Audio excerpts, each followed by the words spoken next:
반갑습니다. 고득점을 화학 단수맥 꺼내기 임단우입니다.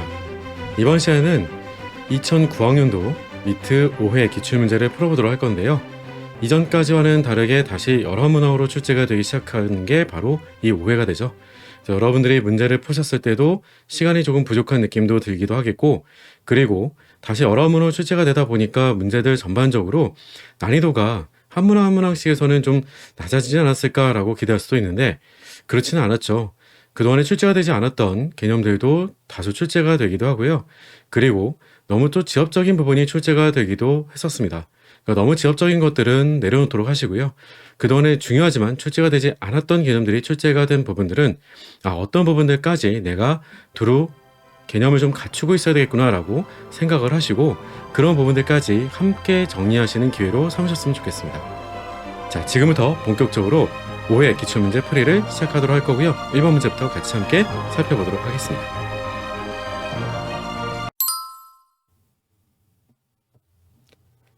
(1번) 문제 같이 풀어보도록 할게요. 다음은 주기율표의 2, 3주기 원소를 나타낸 것이다 라고 주어져 있고요. 우린 주기율표를 다 암기를 하고 있어야 되는 거지 이걸 보고 문제를 풀 건 아니죠.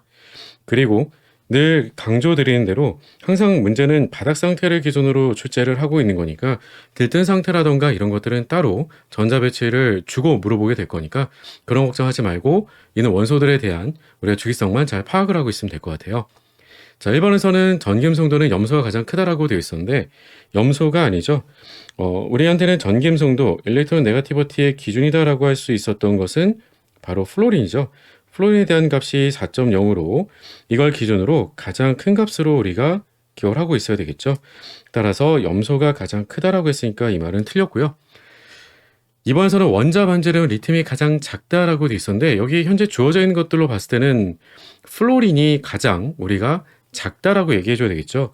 그 이유인즉슨 주기율표상에서 우리가 같은 주기선은 오른쪽에 있는 원소들일수록 유익전하가 더 크잖아요. 유익전하가 크고요.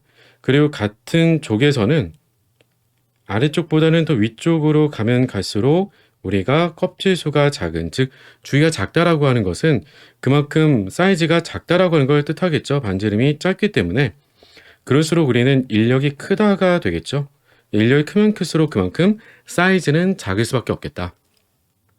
따라서 원자 반지름이 리튬이 가장 작다라고 했던 거는 틀린 거죠. 그래서 우리가 가장 작다라고 하는 걸 찾아줄 것 같으면 2번도 마찬가지로 플로린이라고 바꿔줘야 되겠고요. 3번에서는 1차 이온에즈는 질소가 산소보다 크다. 네, 이 말은 맞는 말이 되겠죠. 뭐 때문에 그랬던 거야 라고 하면 이건 예외잖아요. 예외로서 우리가 바로 산소에 해당되는 부분을 가지고 생각해주면 산소에서 우리는 바로 이피오비탈의 전자가 4개가 들어가 있어서 전자쌍 반발이 생길 수밖에 없다는 거죠. 그래서 이 전자쌍 반발에 의해서 실제로는 에너지가 더 많이 필요할 줄 알았던 산소가 이온에즈는 상대적으로 조금 적게 필요했었다라고 하는 것으로 연결되는 거니까 답은 3번이라고 풀어주면 되겠고 4번에서 1차 이온에즈랑 2차 이온에즈라고 하게 되는 순차적 이온 에너지를 같이 보여주고 있어요. 소듐이 가장 크다라고 되어 있는데 기본적으로 순차적 이온화 에너지 가지고 문제를 풀 때는 다음같이 2차 이온화 에너지라고 하는 걸 꺼냈다는 것 자체가 어떤 걸 의미하겠니? 라고 하면 바로 다음같이 소듐과 같은 1족 원소에 해당되는 것을 비교로 질문 주겠다라고 하는 거예요. 왜냐면 다음같이 1족은 우리가 2차 이온화 에너지가 1차 이온화 에너지에 비해서 월등하게 어마어마하게 급격한 증가를 보이는 원소가 되는 거잖아요. 절대로 다른 족에서는 있을 수가 없는 거죠. 따라서 우리가 2족에서는 두 번째 전자를 제거한 것 자체가 1족에서는 두 번째 전자를 제거하는 것 자체가 대단히 어렵기 때문에 이 비율에 해당되는 값이 가장 일단은 작다라고 바꿔줘야 되겠고 1족이 가장 작은 건데 그게 리튬이 더 작을 거냐 소듐이 더 작을 거냐 이건 의미가 없다는 거예요. 기본적으로는 1족이 가장 작다라고 해줘야 되겠다라고 하는 거고요. 굳이 따져라고 한다면 리튬 정도로 얘기해 주시면 될 것 같아요. 자, 5번 원자과 전자에 대한 유액전하는 이라고 했을 때 기본적으로 유액전하는 어때요? 원자 번호에 그대로 비례가 돼요. 그래서 우리가 유액전하를 비교해 줬을 때 같은 주기에서는 특히나 뭐 같은 족도 마찬가지지만 원자 번호가 더 클수록 크다라고 해줘야 되겠죠. 따라서 우리는 규소보다는 인이 더 크다라고 해줘야 되는 거니까 보다 크다라고 했으므로 틀렸다. 따라서 답은 3번이라고 풀어주시면 되겠죠. 간단하죠? 자, 1번의 답은 3번이었고요. 우리 이어서 2번 문제로 넘어가 보도록 할게요. 2번 문제 같이 풀어보도록 할게요. 그림은 질소 분자로부터 생성되는 몇 가지 질소 화학종의 합성 경로를 나타낸 것이다. 참고로 여러분들이 보게 될 이 시험, 미트디트 시험에서는 혹은 PT 시험도 마찬가지인데요.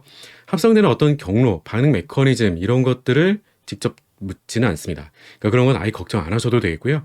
아래쪽에 주어진 대로 가나 과정, 그리고 그 다음에는 H 플러스, OH 마이너스 이런 식으로 산조건, 염기조건이라고 하는 것들을 통해서 각각의 어떤 물질이 만들어졌다라고 했을 때 그 물질에 해당되는 내용들만 가지고 문제를 풀어가주면 되겠다라고 하는 겁니다. 바로 우리는 아래쪽에 선택지 보고 문제를 풀어가도록 할게요. 자, 경로 가를 통해서는 질소의 산화수가 증가되냐 감소가 되는 거냐라고 질문 주고 있었던 건데요. 우리한테는 주어져 있던 화학종은 다음과 같이 확인이 좀 필요하겠네요. N2에서 암모니아로 바뀌게 되는 내용을 가지고 질문 줬던 거였어요. 따라서 우리는 N2일 때는 질소의 산화 상태는 평균적으로 제로였었죠. 하지만 암모니아가 되면서는 수소가 플러스 1을 가지고 있기 때문에 질소에 해당되는 평균 산화 상태는 마이너스 3이다라고 했던 건 맞는 말이 되겠고요. 자, 이번에는 경로 나에서 질소의 혼성궤도 함수는 sp3에서 sp2 혼성으로 바뀌는 게 맞느냐라고 했었는데 다음과 같이 우리는 나의 경로를 통해서는 암모니아로부터, 즉 암모니아라고 했던 거는 뭐가 되겠어요? 우리가 론페어가 한 쌍이 있고요. 그리고 주변에 결합된 원자가 3개가 있기 때문에 입체 수합이 4가 돼주는, 따라서 sp3 혼성을 가지고 있는 화합물로부터 NO2라고 하게 되는 분자로 바뀐 걸 가지고 주고 있었던 건데 주변에 우리가 바로 원자 2개하고 결합을 하게 되고요. 남은 전자 하나가 남게 되는 형태를 띠게 되는 거잖아요. 참고로 NO2 같은 경우는 분자 구조가 좀 독특했죠. 다음과 같이 질소 하나하고는 이중결합으로 연결이 되고요. 나머지 하나하고는 우리가 단일 결합으로 연결해 줘야 돼요. 그렇지 않으면 우리는 옥텟을 초과하기 때문에 불가능했었고요. 그래서 형씨 하나가 플러스 1이고 나머지 하나인 단일 결합 쪽으로 연결된 산소 쪽이 마이너스 1의 형씨 하나를 가지고 있게 되는 형태로서 어쨌든 다음과 같이 기본적으로는 양쪽에 결합이 되는 전자구름을 가지고 있고 그리고 이 홀전자 하나도 우리가 반발로서 영향을 미치게 되는 sp2 혼성을 이루게 되는 것을 볼 수가 있는 거죠. 따라서 NO2라고 했던 것은 sp2 혼성으로 바뀌는 거니까 2번도 맞는 말이 되주겠고요. 3번에서 NO2 마이너스의 루이스 구조에서 질소의 형성하는 0이다라고 주어져 있었던 건데 이 말은 맞는 말이 되겠죠. 어떻게 보자마자 맞다라고 할 수가 있느냐라고 할 수가 있는데 기본적으로 꼭 루이스 구조를 그리지 않더라도 우리는 중심 원자 질소 주변에 산소와 결합을 하게 될 때 양쪽을 일단은 우리는 기본적으로 이중결합을 그려주게 될 거예요. 그리고 전자 하나를 더 먹은 건 질소 원자의 표시를 가져가긴 하겠지만 다음 같은 마이너스 1의 형식선화라고 하는 것, 즉 전자를 먹은 것은 질소 쪽에 형식선화를 마이너스 1로 줄 건데 질소 쪽에다가 마이너스 1의 형식선화를 갖게 될 거냐? 그렇지 않다는 거죠. 항상 우리가 마이너스 형식선화를 갖게 되는 것들은 전금성도 더 큰 쪽에 부여를 하게 될 거다라고 하는 거죠. 그 덕분에 우리는 그 구조를 생각해 주게 되면 다음과 같이 한쪽으로는 이중결합이고요. 다른 한쪽으로는 이중결합이 이제는 아니라 넘겨주게 되는 걸 통해서 바로 다음과 같이 산소가 마이너스 1의 형성을 갖게 되는 거고요. 따라서 질소는 제로의 형성을 갖게 되는 형태를 띠게 될 거다라고 하는 거죠. 따라서 우리는 3번은 맞는 말이 되주겠고요. 4번에서는 질소와 산 사이의 바로 결합 길이는 NO2-가 가장 짧다라고 되어 있는데 그렇게 보기는 좀 어렵겠죠. 왜냐라고 하면 우리는 NO2 플러스를 가지고 생각해 보면 NO2 플러스는 기본적으로 양쪽이 이중결합이 될 거예요. 따라서 평균적인 결합수로 보자라고 하면 우리가 결합 차수가 2차가 돼주는 형태를 띈다라고 했을 때 NO2 마이너스하고 비교를 해주게 된다면 위에서도 이미 그려봤지만 평균적인 우리가 바로 결합 차수라고 했을 때는 1.5차가 돼주죠. 즉 결합 차수가 그만큼 작아진다라고 하게 결합 차수가 작아진다라고 하는 건 그만큼 결합 길이는 우리가 길어진다라고 하는 것을 뜻하는 거죠.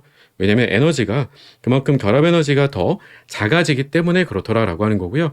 따라서 NO2-가 가장 짧다라고 했던 건 틀렸지라고 해줘야 되겠죠. 따라서 답은 4번이 틀렸다라고 풀어주면 되겠고 결합각에 대한 부분은 어때요? 양쪽으로 이중결합으로 연결되는 바로 NO2 플러스는 그 입체수의 합이 2 플러스 제로가 돼주기 때문에 결합각이 180도가 돼주겠고 따라서 우리가 가장 크다라고 얘기할 수가 있겠죠. 자, 여기 주어져 있던 분자 구조들 가운데서는 가장 특이점인 것 가운데 하나는 바로 NO2 플러스가 아니고요. NO2 플러스는 어쨌든 입체수 합이 2 플러스 제로고요. 그리고 NO2 마이너스는 입체수 합이 우리가 바로 2 플러스 1이고요. 그리고 NO2도 입체수 합은 일단은 우리가 2 플러스 1로 볼 수 있는데 그 1이 좀 독특한 부분이 있다는 거잖아요. 바로 그 1이 홀전자를 뜻하기 때문에 결합각에 대한 특이점이 좀 있다는 거죠. 홀전자는 반발이 그만큼 약해요. 따라서 덕분에 우리는 입체 수압이 3이 돼주는 기본적인 결합각 120도를 기준으로 봤을 때 바로 2 플러스 1로서 롬표 한 쌍이 있다라고 하게 되는 NO2-와 같은 경우는 어때요? 그럼 그때는 우리가 바로 120도보다는 작다가 되겠지만 홀전자는 결합전자쌍보다도 반발이 더 약해요. 그러다 보니까 120도보다는 크다라고 얘기를 해줄 수 있어야 되겠죠? 물론 당연히 우리가 NO2+라고 한다면 그 결합각은 180도가 되겠고요. 그래서 결합각에 대한 부분은 특이점 가운데 하나가 바로 NO2가 되기 때문에 NO2는 분자 구조에 대한 부분도 결합각에 대한 부분도 같이 다시 한번 복습으로 정리해 두시길 좀 당부를 드립니다. 특히 질소 산화물에 대한 것들은 다음과 같이 비교하는 내용들이 여기서 한번 출제가 되고 끝나는 게 아니고요. 최근에도 다시 한번 출제가 된 적이 있으니까 여러분들이 다시 한번 꼭 꼼꼼하게 정리해 두시기를 당부를 드립니다. 이번의 답은 4번이었었고요. 우리는 다음 문제, 3번 문제로 이어서 문제 풀어가 보도록 할게요. 3번 문제 같이 풀어보도록 할게요. 그림은 2주기 원소로 구성된 이원자 분자의 두 가지 분자 궤도 함수 모형을 나타낸 것이다. 잘 알고 있는 대로 우리는 왼쪽은 N2형이고 오른쪽은 O2형이 되겠죠. 그런 부분들은 우리가 이미 잘 알고 있을 부분들이 되주겠고요. 다만 N2형이다라고 하는 것과 O2형이다라고 하는 것을 구별하게 되는 기준 정도는 좀 기억을 해두고 있을 필요는 있을 거예요. 그래서 원자 번호의 합을 가지고 봤을 때 원자 번호의 합이 어느 것 기준에서 봤을 때는 원자 번호의 합이 15보다는 우리가 작거나 같다라고 할 때는 N2형, 원자 번호의 합이 16보다 크거나 같다라고 얘기를 해줬을 때는 그랬을 때는 우리가 바로 O2형이다라고 구별해서 암기해두고 계시면 될 것 같아요. 원자 번호의 합을 가지고 원자 번호 보통 Z라고 쓰잖아요. 그 합을 기준으로 우리가 구별해서 암기를 해두고 있으면 되겠다. 그런데 이런 것들의 전자배치를 그러니까 직접 쓰면서 문제를 풀 건 아니겠고요. 우리한테 아래 주어져 있는 화학종들을 가지고 비교로 문제를 풀어가주면 될 건데 이런 화학종들에 대한 비교도 마찬가지가 되겠죠. 기본적으로는 우리가 원자과 전자수 합을 가지고 결합차수를 먼저 판단해 주고요. 그 이외에 나머지 것들은 선택지의 질문에 맞춰서 문제를 풀어가주면 될 것 같아요. 자, 이산화탄소 같은 경우에는 원자과 전자수의 합을 따져보게 되면 우리가 원자과 전자수의 합은 탄소가 4개, 산소가 6개니까요. 합을 해주게 되면 10개가 되겠죠. 10개가 왜 중요한 거니라고 하는 건 다름이 아니라 결합 차수 때문에 그러겠죠. 차수가 바로 3차가 돼주겠고요. 마찬가지로 CN에 대한 것도 우리는 4개, 5개가 되는 거니까 합을 해주게 되면 9개예요. 따라서 우리는 차수가 결합성 오비탈의 전자수가 하나 덜 채워지게 된 거니까 10개보다는 따라서 2.5차가 돼주겠고요. 하나가 덜 채워진 거니까 2.5차. 그 CN-는 우리가 9개보다는 전자 하나수가 더 는 거잖아요. 따라서 원자과 전자수 합이 10개가 돼주다 보니까 따라서 그 차수는 우리가 바로 3차라고 얘기해주면 되겠고 O2 같은 경우는 이보다는 전자수가 2개 더 많겠죠. 6개씩 되는 산소였기 때문에 합이 12개예요. 따라서 우리는 홀전자 개수가 2개가 되는 산소 분자인 경우에는 차수가 바로 2차가 돼주겠죠. 왜냐면 반결성 오비탈의 전자수가 2개 늘었기 때문에 그렇죠. O2+는 그중에 전자 하나 날아간 거니까 11개가 되겠고요. 따라서 덕분에 우리가 차수는 2.5차가 되겠죠. 왜냐면 반결성 오비탈의 전자가 하나만 더 늘어나 있기 때문에 그런 거죠. 자, 이제는 문제를 보면서 같이 바로 풀어가 보도록 할게요. 결합차수는 O2가 가장 크다라고 했는데 O2가 가장 큰 게 아니라 O2가 가장 작았던 거죠. 따라서 우리가 바로 가장 작다 2차였던 거다라고 하는 게 1번에 대한 질문이었었고 2번선 이온 화학종들은 모두 상자기성인 거냐라고 했는데 모두 상자기성은 아닌 거죠. 물론 상자기성이다라고 할 수 있었던 것은 O2+예요. 이 경우라고 한다면 파이피 스타에 홀전자수가 하나 있으니까 상자기성은 맞는데 CN- 같은 경우는 아닌 거죠. CN-는 우리가 호모의 전자 배치, 즉 전자가 채워져 있는 에너지 준위가 가장 높은 오비탈에 전자 배치를 살펴보게 되면 그건 다름이 아니라 바로 시그마-P의 전자가 2개로 꽉 채워져 있는 바로 N2형에 해당이 되기 때문에 이 경우라고 한다면 우리가 상자기성은 말이 안 되겠죠. 그래서 모두라고 얘기했기 때문에 틀렸다. 자, 3번선 CN-의 결합차수는 CO보다 크다라고 했는데 이것도 이미 같이 확인을 했던 부분이잖아요. 틀린 거죠. 우리가 앞서 봤던 것처럼 둘 모두 다가 바로 3차가 되더라라고 했던 거니까 원자과 전자수 합을 통해서 우리는 같다라고 말해줄 수 있겠다. 4번에서는 파이피 스타에 전자가 배치가 되는 화학종은 2개이다라고 했는데 그 2개라고 하는 건 어떻게 찾겠어요? 그렇죠. 위에서 우리가 원자과 전자수 합을 가지고 썼던 것처럼 10개가 넘어가게 되면 돼요. 그래서 11개, 12개가 있었던 바로 O2하고 O2+를 찾으라는 얘기가 되겠구나 라고 하는 거니까 2개는 맞는 말이 되겠죠. 그래서 답은 4번. 문제 제대로 있지 않아도 답을 낼 수 있을 거예요. 나머지는 다 틀렸고 4번만 맞는 거였으니까. 5번선 CN의 결합성 궤도함수에 있는 전자는 모두 6개이다 라고 얘기해주고 있었는데 그렇지는 않겠죠. 기본적으로 원자과 전자들이 결합에 참여가 되는 것들을 통해서 우리는 분자탑로서 전자 배치를 얘기할 수가 있을 텐데 보게 되면 결합성 궤도함수에 있는 전자라고 하는 것들은 그러면 기본적으로 우리가 시그마 ES의 전자가 2개가 있겠고요. 근데 시그마 ES 스타도 전자 있는 건 반갑사니까 빼고요. 그 다음에는 바로 N투형인 거니까 파이P의 전자가 4개 그리고 시그마 EP의 전자가 하나가 들어가 있었던 거잖아요. CN인 거니까 CN-가 아니라 따라서 덕분에 합쳐주게 되면 그 전자의 개수는 6개가 아니라 우리가 7개라고 하는 거니까 답은 4번이라고 풀어주면 되겠죠. 어때요? 분자합탑 문제는 좀 풀어의 방법이 좀 정해져 있는 거죠. 따라서 여러분들이 원자과 전자 수합 그리고 그를 통한 결합 차수 판단만 해준다면 가뿐하게 문제를 풀어갈 수 있을 겁니다. 3번의 답은 4번이었고요. 이어서 4번 문제도 풀어가 보도록 할게요. 4번 문제 같이 풀어보도록 할게요. 그림과는 N2하고 NH4 메테인 기체에 대하여 온도와 압력에 따른 압축 인자의 변화를 나타낸 것이고 그림란은 그림가에 표시가 된 N2의 상태 A를 나타낸 것이다 라고 보여주고 있습니다.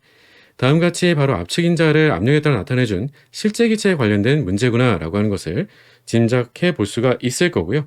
그걸 2가지의 온도로 나타내 주고 있는데 다음과 같이 우리한테는 늘 미트 문제의 가장 기본적인 출제 방식 혹은 원하는 그 출제 의도의 방향이다라고 하는 건 이런 자료 해석형 문제가 되는 거죠.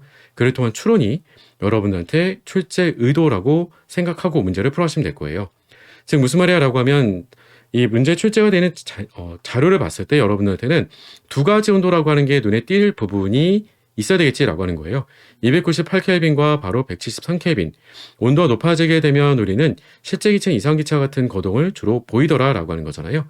그랬을 때 주목해서 봐야 될 부분은 바로 N2라고 했던 이 한 종류의 기체에 대해서 2가지의 온도로서 조금 더 압축 인자 값이 1에 근사하게 가고 있는 것들을 먼저 비교로 볼 수 있어야 되겠고 그랬을 때 비로소 우리는 N2하고 메테인이 둘이 동일한 298켈빈에서 우리가 압축 인자들의 비교를 가지고 문제를 풀어갈 수 있어야 되겠지라고 하는 겁니다.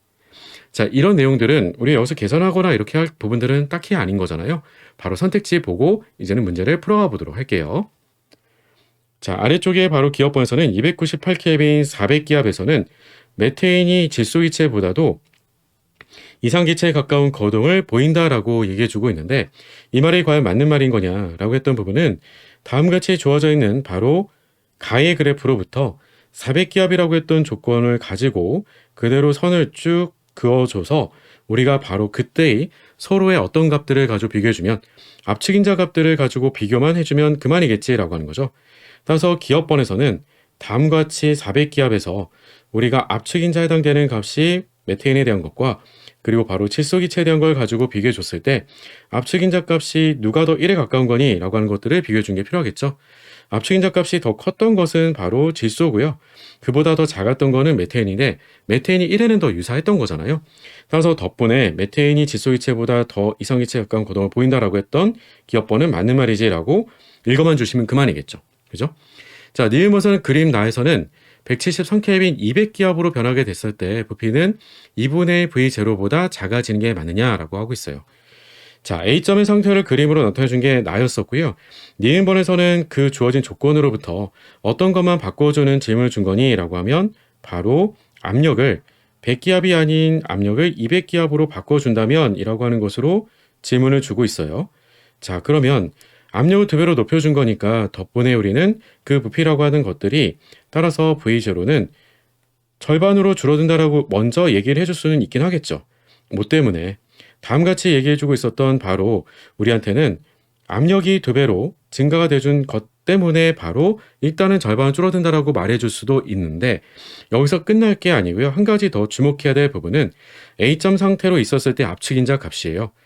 그때를 만약에 우리가 압축인자 값을 Z0라고 해본다라고 한다면 그보다도 우리가 니은번에서 제시라고 했었을 때 압축인자 값을 니은번에서의 우리가 압축인자라고 해보자라고 한다면 그것과 비교했을 때 어떻게 달라지겠니? 라고 하는 건데 점선의 그래프를 따라서 가서 보게 되면 우리는 다음과 같이 압축인자 값이 더 증가가 된 것을 확인할 수가 있게 된다는 거죠. 따라서 덕분에 우리는 압축인자 값이 Z0보다도 처음보다도 증가됐더라라고 하는 거죠. 그러니 그 덕분에 우리는 부피는 압축 인자 값에 비례가 되는 거니까 다음같이 절반보다는 커지게 됐을 거야라고 바꿔줄 필요는 있겠죠. 따라서 우리가 2분의 v0보다 작다라고 했으니까 이 말은 틀렸다라고 해줘야 되겠고요. 따라서 니은번은 틀렸다.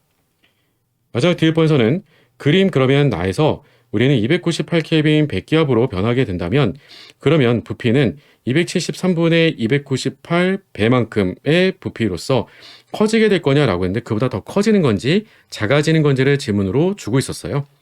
자, 이번에는 온도를 바꿔준 질문을 주고 있었던 건데 이 부분도 문제 그림 나에다가 바로 표시를 쓰고 한번 문제를 풀어보도록 할게요. 자, 무슨 말이야 라고 하면 이번에는 그러면 나의 상태로부터 즉 A점의 상태로부터 온도만 바꿔준 거였어요. 온도를 얼마로? 그럼 173켈빈이 아니라 그러면 298켈빈으로 온도를 올려준다면 이라고 했던 거죠. 사실은 이거는 그림을 보지 않더라도 우리가 쉽게 문제를 풀어갈 수 있을 부분이 돼요. 왜냐면 온도를 높여줬기 때문에 그 덕분에 우리는 처음에 썼던 부피 V0보다도 온도가 증가된 그 비율만큼 나머지는 바뀐 게 없으니까요. 몰수도 고정이고 압력도 고정인 거고요. 따라서 덕분에 우리가 부피는 173분의 298배만큼 부피가 증가한다. 요거 괜찮죠. 괜찮은데 그 다음에 주목할 만한 부분은 바로 기업번에서 이미 문제를 풀 때 같이 생각했던 부분이에요. 우리는 잘 알고 있는 대로 온도를 높여주게 되면 어떤 일이 벌어져요? 이상기체하고 가까운 고동을 보이잖아요. 이상기체하고 우리가 바로 유사한 정도가 증가한다는 거예요. 이 말이 무슨 말이야 라고 하면 압축인자 값이 우리가 1에 접근을 한다라고 하는 거잖아요. 1과 우리가 바로 유사해지더라. 혹은 1에 우리가 바로 수렴이 되더라 라고 하는 거죠. 그래서 우리가 바로 압축인자 1에 수렴되는 형태를 떠올려줄 수 있겠다라고 하는 거죠. 그 말은 현재보다도 압축인자 값이 1에 가깝게 증가한다는 게 되는 거잖아요. 따라서 덕분에 우리는 압축인자 값이 그러면 증가를 하게 되는 거니까 이 비율보다도 더 부피는 증가돼 줄 수밖에 없겠지라고 하는 거죠. 따라서 보다 커진다라고 했으므로 디귿번은 맞다라고 풀어주시면 되겠죠. 따라서 답은 기억번과 디귿번이 맞는 거니까 답은 5번이라고 하시면 되겠고요. 사실 이 내용의 문제는 어렵진 않아요. 그런데 다만 그림으로 주어져 있던 상황에서 마치 우리가 이상기체 문제를 풀듯이 그 비율관계 달라지는 것들만 따지다 보면 그럼 실수가 생길 수밖에 없다는 거죠. 실제 기체는 반드시 항상 압축인자도 같이 바뀐다라고 하는 부분들 꼭 고려해주자라는 문제의 내용이었습니다. 괜찮죠? 자, 4번의 답은 5번이었었고요. 우리는 이어서 5번 문제로 넘어가 보도록 할게요. 5번 문제 같이 풀어보도록 할게요. 다음은 어떤 물질의 물리적 성질을 측정하는 실험에서 얻은 결과이다라고 주어져 있고요. 239.80켈빈에서 액체의 증기압은 1기압이었다. 그리고 대기압이 1기압일 때 액체의 어는 점은 195.45켈빈이었다. 일단은 이 첫 번째 줄과 두 번째 줄로부터 먼저 중요한 정보들을 좀 정리해 볼 수가 있겠죠. 첫 번째 정보로부터는 우리 어떤 것들을 알 수가 있겠니? 라고 했을 때 아래쪽에다 적어놓고 문제를 풀어보도록 할게요. 제일 좋은 것 중 하나는 이제 여러분들이 그림을 잘 그리면 더 좋은데 그림을 잘 그리는 게 또 늘 쉽지만은 않거든요. 그래서 내용을 좀 정리를 써보고 문제를 풀어가주면 조금 더 편할 수도 있겠다라고 하는 거고요. 우리가 알고 있는 가장 기본이 되는 조건 중에 하나는 바로 압력이 1기압일 때죠.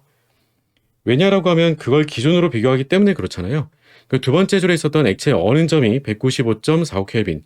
즉 우리가 어떤 물질은 고체 상태로 존재할 수도 있고 어떤 물질은 우리가 액체 상태로 존재할 수도 있고 어떤 물질은 우리가 기체 상태로 존재할 수도 있을 텐데 그 상전이가 일어나게 되는 온도에 대한 기준점을 제시해주고 있었던 것 중에 하나는 195.45켈빈이다라고 하게 되는 절대 온도로서 우리한테 다음같이 제시를 해주고 있었던 거고요. 조금만 오른쪽에 옮겨가지고 써보도록 할게요. 자, 그러면 이 온도보다 높은 온도로 올라가게 되면 그럼 우리는 액체 상태로 존재를 하게 되겠고요. 그리고 239.80켈빈보다도 더 높은 온도로 올라가게 된다면 그러면 1기압 기준에서 그렇다면 우리는 그 물질은 기체 상태로 상전이가 일어나게 될 거라고 제시해 줄 수 있을 거예요. 어렵지 않죠? 자, 세 번째는 실험한 온도 압력 범위에서 고체의 밀도는 항상 액체보다 높다. 이 부분은 꽤 중요했죠. 왜냐하면 밀도가 우리가 기본적으로는 고체가 액체보다도 대부분 더 높은 거 아닌가? 라고 생각하는 거는 어려운 게 아닌데 이걸 우리가 어떻게 연결해 주는 게 중요하겠니? 라고 하는 건 바로 고체상과 액체상에 해당되는 상전이 경계선이 돼주는 1기압의 195.45켈빈 기준으로 생각해 보자면 그러면 이 기울기, 즉 요응곡선에 대한 기울기를 얘기할 수 있겠다는 거죠. 따라서 우리가 용융곡선 혹은 융해곡선이라고 할 수 있는 요응곡선에 대한 기울기라고 하는 것이 바로 우리가 양의 기울기를 가지고 있더라. 즉 오른쪽으로 기울어져 있는 형태로서 생각할 수 있겠구나라고 하는 거죠. 그게 곧 바로 고체 밀도가 액체 밀도보다 높다라고 했던 것과 동일하다라고 했던 거고요. 그 다음에 190켈빈 평형 상태에서는 기체하고 고체만 존재를 하였고 이 고체의 증기압은 0.035 기압이었다라고 얘기해주고 있어요.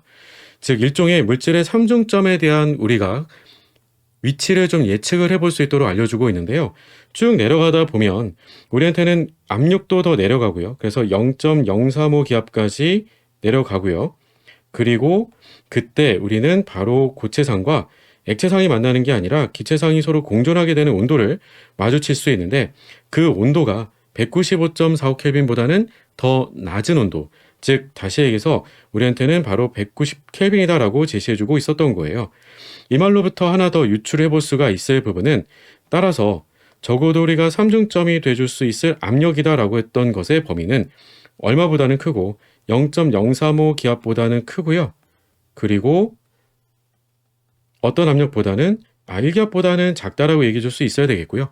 또 한 가지는 그럼 이와 같은 정보에서 온도도 한 가지가 더 같이 추가가 돼 있던 거니까 삼중점에 대한 온도라고 한다면 그러면 그 온도라고 했던 것은 뭐가 되겠니라고 하면 190켈빈보다는 높아야 되겠죠. 이때는 고체하고 기체만 존재했다라고 했던 바로 승화곡선에 있는 점을 가지고 얘기해 줬던 거니까.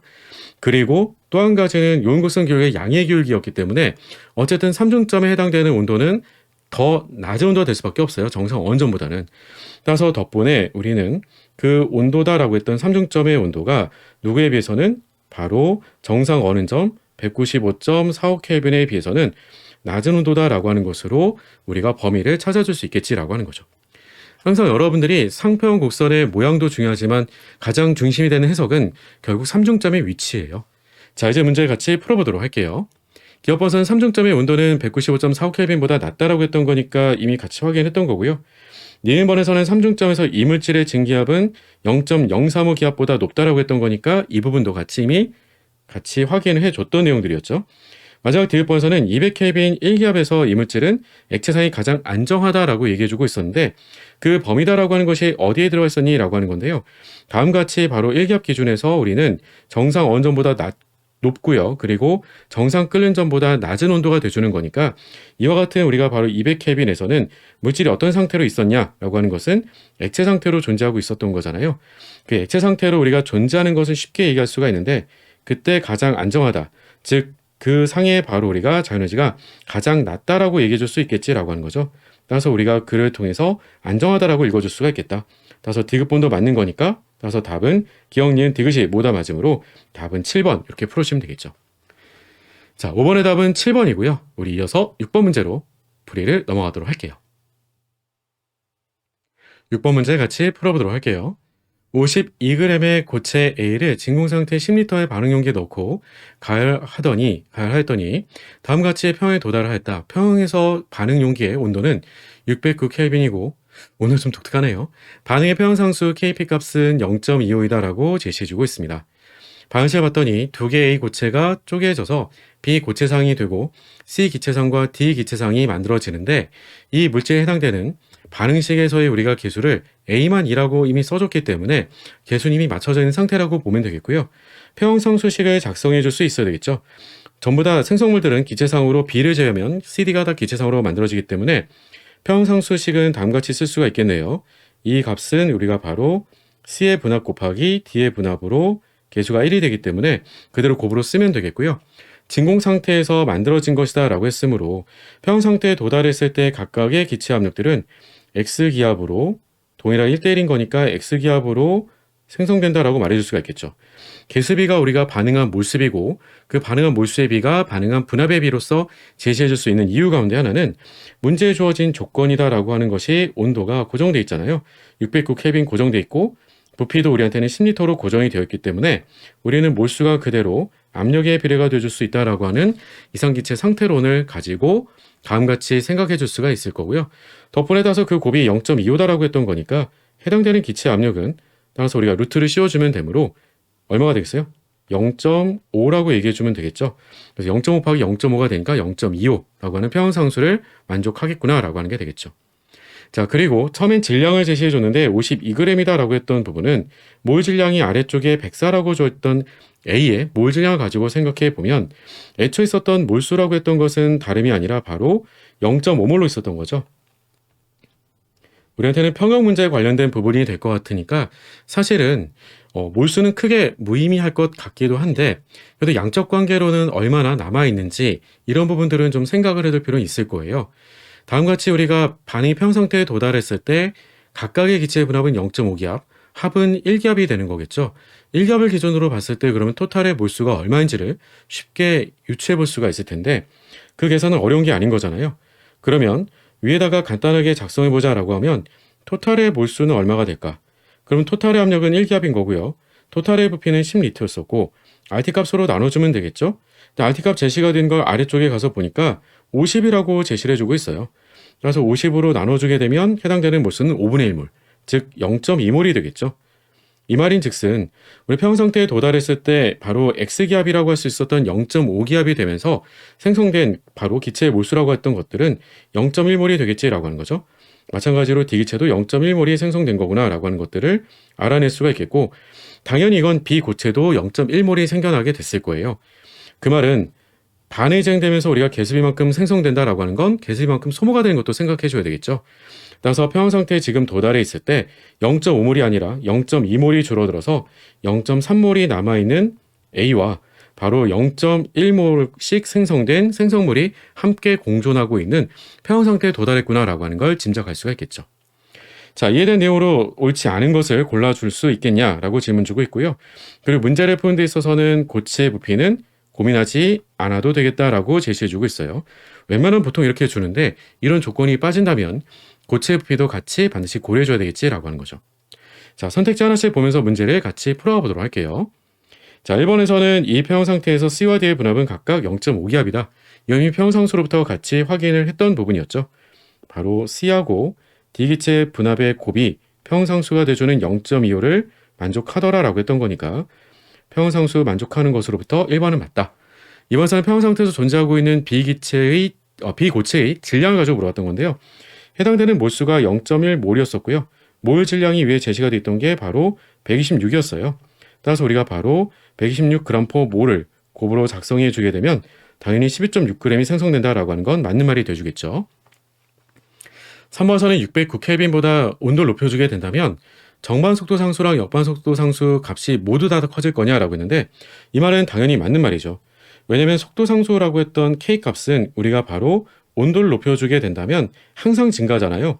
누가 더 많이 증가할 거냐라고 하는 부분은 좀 달라지겠지만 즉 정반응이 흡혈반이냐 발혈반에 따라서는 조금 더 증가되는 비율 정도가 누가 더 크게 증가할 거냐 작게 증가할 거냐라고 하는 건 달라지긴 하겠지만 최소한 적어도 우리가 분명히 둘 모두 다가 증가된다라고 하는 건 사실인 거죠.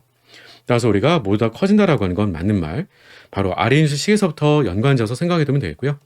4번에서는 반응 용기의 부피를 2배로 증가시킨다면 새로운 평형상태에 도달했을 때 C와 D의 분합은 감소가 될 거니? 라고 했는데 부피를 2배로 증가시켜 주니까 뭔가 감소가 될 듯도 싶지만 부피가 2배로 증가된다라고 하는 것은 생성되는 C하고 D기체에 해당되는 몰수가 각각 0.1몰이 아니라 우리가 각각이 2배로 더 증가돼서 생성될 수 있다면 그렇다라고 한다면 그 말은 곧 따라서 우리가 그 해당되는 기체의 분합들이 얼마로써 원래 있었던 0.5기압을 다시 그대로 회복할 수 있겠구나라고 하는 건데 이게 가능한지만 다시 한번 점검해 보면 그만이겠죠. 즉 몰수가 2배로까지 증가 가능하겠니? 라고 했을 때는 가능한 거죠. 왜냐면 A기체 바로 우리가 A고체의 몰수가 0.3몰로 있었어요. 0.3몰에서 그러면 반응이 우리가 부피가 2배로 증가가 돼주면서 한 번 더 많이 진행되는 셈이다라고 생각해 주면 되겠죠. 한 번 더 줄어들게 돼서 0.2몰이 줄어들게 되는 것이고 따라서 0.1몰이 남아서 여전히 평형상태를 유지할 수가 있기 때문에 덕분에 우리는 생성되는 기체의 몰수들이 각각 2배로 증가되는 게 가능하겠고 따라서 덕분에 원래 평형상태의 분합인 0.5기압을 그대로 회복해서 새로운 평형상태에 다시 도달할 수 있겠구나라고 하는 거죠. 실은 평형이라는 말이 나와 있었기 때문에 원래 평형상태로 도달하게 되는 거니까 분합은 원래 바로 분합을 다시 회복하게 될 거다라고 짐작해 볼 수 있을 거예요. 따라서 4번은 틀렸고요. 맞아, 5번에서는 반응 용기의 고체 A를 52g을 더 첨가하더라도 반응 용기에 존재하는 비고체의 질량은 변하지 않는다라고 줬는데요. 이 말은 맞는 말이죠. 왜냐면 A라고 했던 고체를 더 첨가한다라고 하게 되는 조건의 변화를 주긴 했지만 그 덕분에 평형 이동이 일어나겠니? 라고 했을 때는 평형 이동이 일어나진 않죠. 왜냐면 우리가 바로 Q값 자체의 변화가 없어요. 반응물이 더 첨가되긴 했지만 그 덕분에 우리가 Q값의 변화가 생기지 않은 이유는 바로 A가 고체상이기 때문에 그런 거잖아요. 따라서 Q값의 변화, 반응수 변화가 없기 때문에 평형 이동 자체가 없는 거죠. 평형 이동 자체가 일어나지 않기 때문에 비고체의 질량은 증가되는 것도 감소가 되는 것도 아니겠다라고 하는 거죠. 따라서 답은 4번이다 라고 풀어주시면 되겠고요. 자, 위에서의 문제에서 사실은 3번에 해당되는 내용에 제가 이런 말을 드렸어요. 정반 속도 상수가 더 많이 증가할 건지 옆반 속도 상수가 더 많이 증가할 건지 그걸 우리가 어떻게 알아낼 수 있겠냐라고 했을 때는 이 정반응이 흡열 반응인지 발열 반응인지로부터 알아낼 수 있다라고 했는데 그 부분을 추가로 설명을 마저 드리고 다음 문제로 넘어가 보도록 할게요. 일단 6번의 문제 답은 4번으로 쉽게 문제를 풀 수 있었는데 이 문제는 재밌게도 평형상수 값이 1보다 작았어요. 그러면 평형상수 값이 1보다 작았다라고 했던 내용으로부터 우리는 어떤 것을 뽑아낼 수 있겠니? 라고 하면 그 덕분에 이 정반에 해당되는 바로 델타 G노트의 보호가 즉 표준 조건에서의 잔해질 변화가 0보다 크다라고 말해줄 수가 있어야 되겠고요. 또 한 가지는 정반응은 기체상의 입자수가 증가되는 즉 C하고 D라고 하는 기체상의 입자수가 증가되는 반응이었어요. 따라서 우리가 바로 기체상의 입자수가 2개로 늘어나게 되는 반응인 거니까 그러면 개수 변화를 통해서 우리는 어떤 걸 파악할 수 있겠니? 라고 하면 바로 이 반응의 엔트로피 변화는 정반응이 진행되면서 입자수가 증가되는 반응이므로 무질서도가 증가되는 반응이구나 라고 하는 걸 알 수가 있다는 거죠. 실은 이 두 가지가 꽤 중요했죠. 이 두 가지의 보호가 서로 동일하게 된다면 그러면 덕분에 우리는 누구의 보호도 반응 엔탈피의 보호도 예측이 가능하다는 거예요. 따라서 반응 엔탈피가 바로 0보다 큰 정반응은 흡열 반응이다가 돼주겠고요. 따라서 덕분에 다음과 같이 온도를 증가시켜 주게 된다라고 하게 되면 그러면 어떻게 되겠어요? 그러면 당연히 정반 속도 상수도 옆반 속도 상수도 증가를 하게 되는데 정반응 속도 상수가 증가되는 비율이 더 크고요. 옆반응 속도 상수가 증가되는 비율은 상대적으로는 작아요. 왜냐라고 하면 그래야 덕분에 우리는 나눠서 표현하게 되는 바로 평형상수 값이 즉 KP 값이 누구보다도 0.25보다도 증가된다라고 말할 수가 있거든요. 왜냐면 정반응 흡열 반응이 되는 거니까. 그래서 이와 같은 내용들까지도 연결해서 답을 내줄 수 있어야 되겠다라고 하는 겁니다. 최근에 이런 부분들도 제법 질문 주고 있는 거니까 연력학적인 내용까지도 같이 복습하면서 점검해 두시면 더 좋을 것 같습니다. 6번의 답은 4번이었고요. 우린 이어서 7번 문제 풀어보도록 할게요. 7번 문제 같이 풀어보도록 할게요. 표는 어떤 수액에 함유가 된 성분의 조성을 나타낸 것이다 라고 주어져 있었고요. 소듐 양이온, 마그네슘 이가 양이온, Cl- 그리고 황산 이온까지 같이 나타내주고 있습니다. 다양한 이온들에 대한 농도들을 몰랄 농도로 나타내주고 있는데요. 잘 알고 있지만 우리는 몰랄 농도가 등장을 하게 된다면 그러면 문제에서 질문 줄 방향은 좀 정해져 있는 거죠. 바로 용액의 총괄성입니다. 그래서 기본적으로는 이 용액에 바로 몰랄 농도의 토탈이 좀 필요하겠죠. 그래서 몰랄 농도를 우리가 다 더해준 토탈의 몰랄 농도다라고 하게 되면 0.065, 0.03, 0.085, 0.02를 더해주기 때문에 다 더해주게 되면 암산도 여러분 쉽게 될 거예요. 0.2 몰랄 농도가 됩니다. 그리고 아래쪽에 봤더니 바로 어음점 내림상수 혹은 끓이점 오름상수를 보여주고 있고요. 이 용액은 분명히 수용액이고 이상용액이다라고 하는 것까지도 제시를 이미 알려주고 있었기 때문에 우리는 이 용액의 달라진 어는 점, 즉 기본적인 순수한 물보다도 어는 점이 얼마나 내려왔는지 끓는 점이 얼마나 올라가는지를 제시해 줄 수 있겠다라고 하는 거죠. 예를 든다면 우리가 바로 끓는 점 오름에 대한 걸 계산해 보자라면 끓는 점 오름 상수가 제시가 돼 있잖아요. 0.5라고 제시가 돼 있기 때문에 0.5 곱하기 바로 0.2예요. 따라서 덕분에 우리는 0.1도씨만큼이 올라가게 된 거구나 라고 하는 걸 짐작해 줄 수가 있겠고요. 만약에 어느 점이 내려갔다라고 한다면 얼만큼 내려갔겠니라고 하는 변화량을 구할 수가 있을 텐데 그건 1.9 곱하기 바로 0.2 몰랄 농도로 반토프인자를 따로 고려한다든가 이런 거는 아닌 거겠죠. 오해하면 안 되겠고요. 따라서 우리가 바로 0.85만큼 온도가 내려가게 됐구나라고 하는 것들을 짐작해 줄 수가 있겠죠. 뭐 이걸 켈빈 온도로 쓰던 혹은 우리가 섭씨로 표현을 쓰던 상관없죠. 스케일은 켈빈 온도나 섭씨 온도가 같기 때문에 상관은 없겠습니다. 자, 이런 정도의 내용들을 가지고 어떤 질문들을 또 줄 수가 있는지 같이 확인해 보도록 할게요. 기업반선의 이 수액의 정상 원인점은 순수한 물보다 0.38도씨가 더 낮다라고 했는데, 아이고, 예, 0.38도씨라고 써있죠. 0.85가 아니고요. 죄송해요. 계산이 잘못된 거죠. 그래서 2배가 돼준 거니까 0.38도씨만큼이 더 내려갔다. 그래서 기업번은 맞다라고 해주면 되고, 니은번선은 이 수액의 정상 끓는 점은 순수한 물보다 0.13도씨가 높다. 0.13 왜 나오는지 잘 모르겠어요. 그래서 우리가 바로 0.1도씨가 높다라고 얘기를 해줘야 되겠죠. 이미 여기서 계산했던 거고요. 그리고 마지막 기업번에서는 그러면 같은 온도에서 이 수액의 증기압은 순수한 물에 비해서 낮다. 네, 이 말도 맞는 말이 되겠죠. 우리가 기본적으로 세 가지잖아요. 이렇게 온도와 연관된 부분으로서 우리가 끓는 점이 이만큼 올라간다. 그리고 이 변화량만큼 내려간다. 또 한 가지 내려가게 되는 것은 증기압 내린 만큼 우리가 바로 즉 용질의 모수가 섞여 있는 것만큼 내려가더라라고 하는 거니까 디귿번은 맞다라고 풀어주면 되겠죠. 따라서 답은 우리가 5번 기업번 디귿번이 맞다라고 풀어주면 되겠네요. 7번 문제는 간단한 이상형의 총괄성을 질문 주고 있었네요. 자, 이어서 8번 문제 풀어보도록 할게요. 8번 문제 같이 풀어보도록 할게요. 그림은 일정하게 흐르는 KNO3 질산 포타슘 수용액 내에서 전기 분해가 일어날 때, 전기 분해를 일으키겠구나 라고 먼저 말로 제시를 해주고 있는데요. 어떤 형태인지 아래쪽에 문제 그림 상황과 같이 매칭시켜가면서 한번 보도록 할게요. H 전극에서 생성되는 H 플러스 이온과 비커 A 쪽에 들어있는 Cl-I- 이온이 침전을 형성하는 원리를 이용한 적정 장치이다라고 하고 있습니다. 그러니까 전기 분해를 이용해서 어떤 걸 하고자 하는 거야 라고 했을 때는 적정하겠다라고 하는 것을 장치로 만들어 두고 있어 라고 하는 거고요. 사실 포타슘 양이온과 NO3-라고 할 수 있는 질산 이온들 그 각각은 우리가 전기 분해를 일으켜 주더라도 막상은 우리가 산화가 되거나 환원이 될 수 있는 이온들은 없죠. 일족금속 양이온이나 바로 산소산 음이온 같은 경우들은 환원도 산화도 안 되고 다 물이 산화나 환원이 될 수밖에 없어요. 다만 그런데 여기다가 전극을 실버 전극과 백금 전극을 같이 묶어놓고 일정 전류를 공급하는 전원으로 연결을 시켜줬기 때문에 그 덕분에 우리가 바로 실버 전극 쪽에서는 어떤 반응이 일어나도록 앞서 얘기했던 것처럼 생성되는 H 플러스를 만들어 주겠다. 그거 이용해서 우리가 바로 적정하겠다라고 얘기해주고 있었기 때문에 그림의 장치로부터는 다음같이 바로 실버 전극 쪽에서는 우리가 산화가 일어나도록 억지로 만들어 주겠구나라고 하는 거고요. 억지로 산화가 되면서 전자가 나오게 되잖아요. 그럼 억지로 전자가 나오게 만들어 줄 거야 라고 얘기해 주고 있는 거죠. 그래서 그 전자를 뺏어 오게 돼서 전자가 외부 전원 공급 장치로 들어가도록 만들어 주는 거니까 전자가 들어오는 극 우리가 바로 플러스 극이라고 얘기를 하게 되는 거고요. 그래서 플러스 극에 연결된 바로 실버 전극은 우리 산화 반응이 일어나도록 만들어 줄 거다라고 하는 거고요.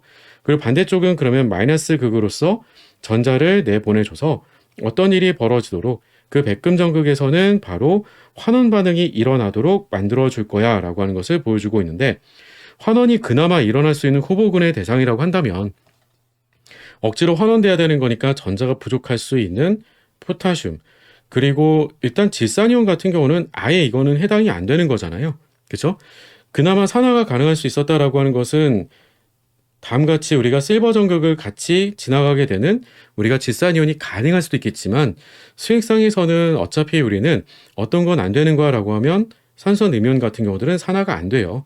그래서 산화가 되는 것은 실버가 산화가 되도록 억지로 만들어주고 있는 거야 라고 했던 거고요.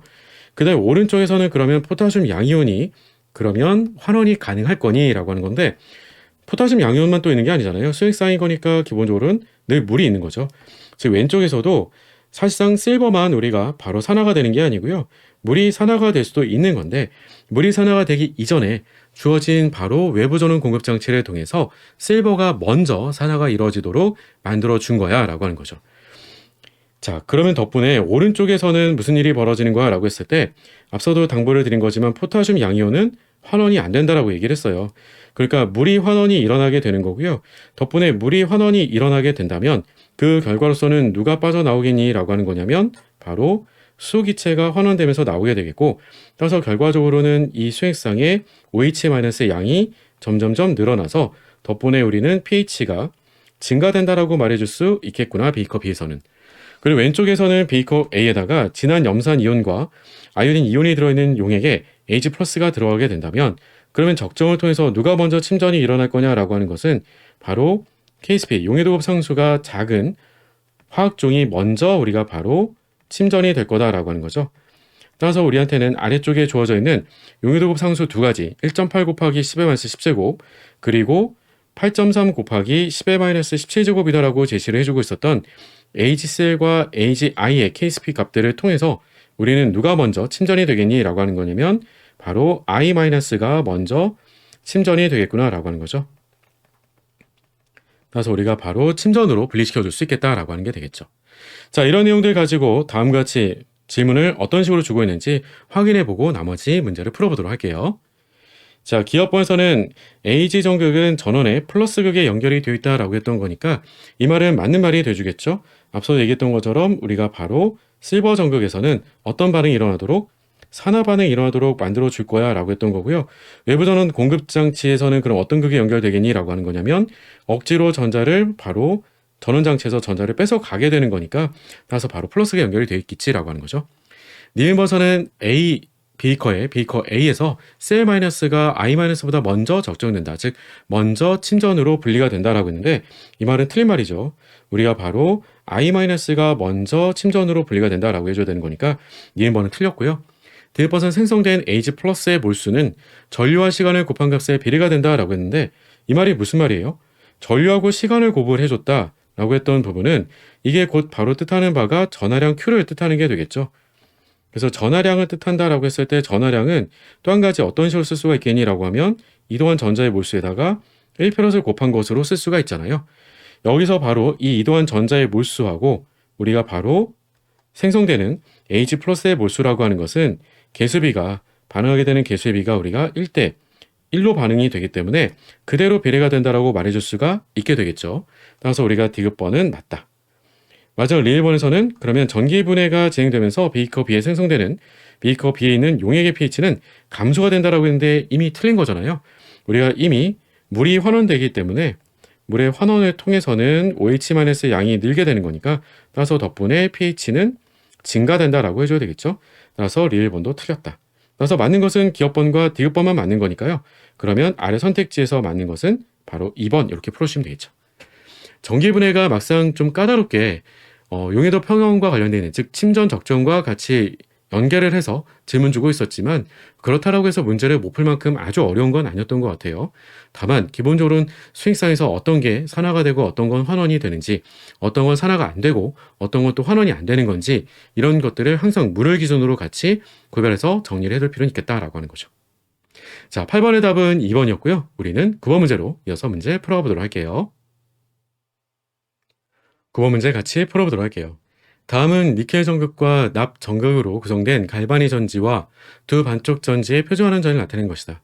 일단 시작이 갈바니 전지라고 제시를 해주고 있죠. 자, 그리고 각각 해당되는 수액상의 농도들은 다 1몰 농도로 제시를 해주고 있었던 니켈이나 납은 다 표준 조건에 해당이 돼주겠네요. 자, 이런 내용들 가지고 표준환원 전이 값들을 아예 아래쪽에다가 제시를 해주고 있었기 때문에 이 내용에 맞게 문제를 바로 읽고 풀어가시면 될 것 같아요. 즉 그럼 우리는 오른쪽이 납 전극이고 왼쪽이 니켈 전극이었는데 둘에 대해서 제일 먼저 비교를 해줘야 되는 건 바로 표준 환원 전이가 되겠죠. 표준 환원 전이는 마이너스 0.126이 마이너스 0.257보다는 큰 거죠. 오해하시면 안 돼요. 숫자가 작다라고 해서 값이 작은 게 아니죠. 마이너스가 붙었기 때문에 숫자 작은 쪽이 값이 더 크다라고 얘기해 줄 수가 있어야 되겠고요. 덕분에 우리는 바로 납 전극이 환원 전극이 돼주겠고 그리고 덕분에 바로 표준 환원 전이 값이 작은 쪽이 전자를 뺏어서 이동시켜주는 능력이 떨어지기 때문에 산화 전극이 돼줄 수밖에 없겠죠.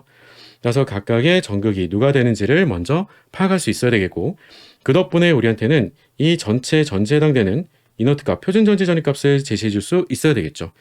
따라서 마이너스 0.126V에서 빼기가 되는 거니까 플러스 0.257이 되겠죠.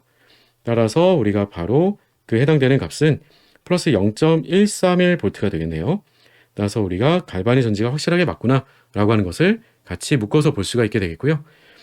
자, 이런 내용에 대한 것들이 바로 1번에서 플러스 0.383이다 라고 줬으니까 아예 틀린 게 되겠고 2번, 그럼 이 전지 반응에서 니켈 전극의 질량은 증가할 거냐?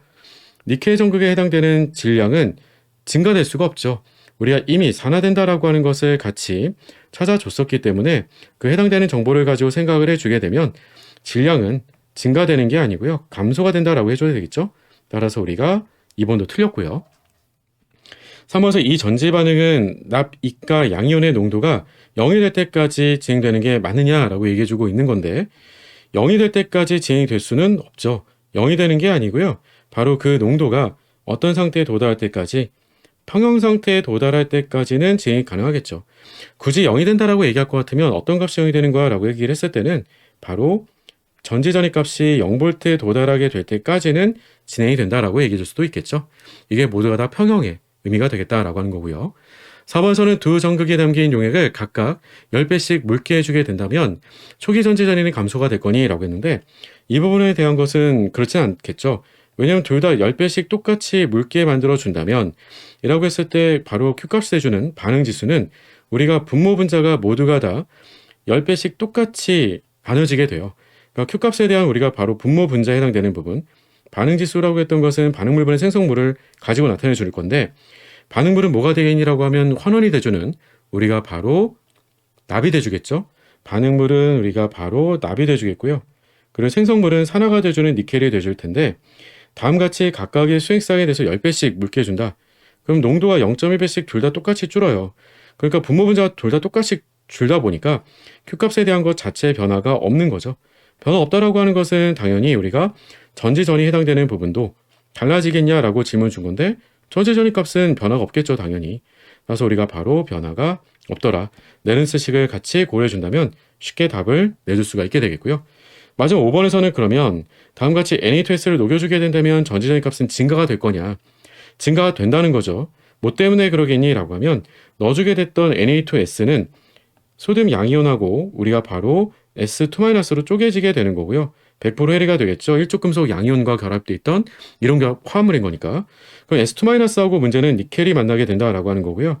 따라서 니켈과 양이온과 S2-가 만나게 된다면 그럼 둘은 바로 침전을 이루게 되더라라고 하는 거죠.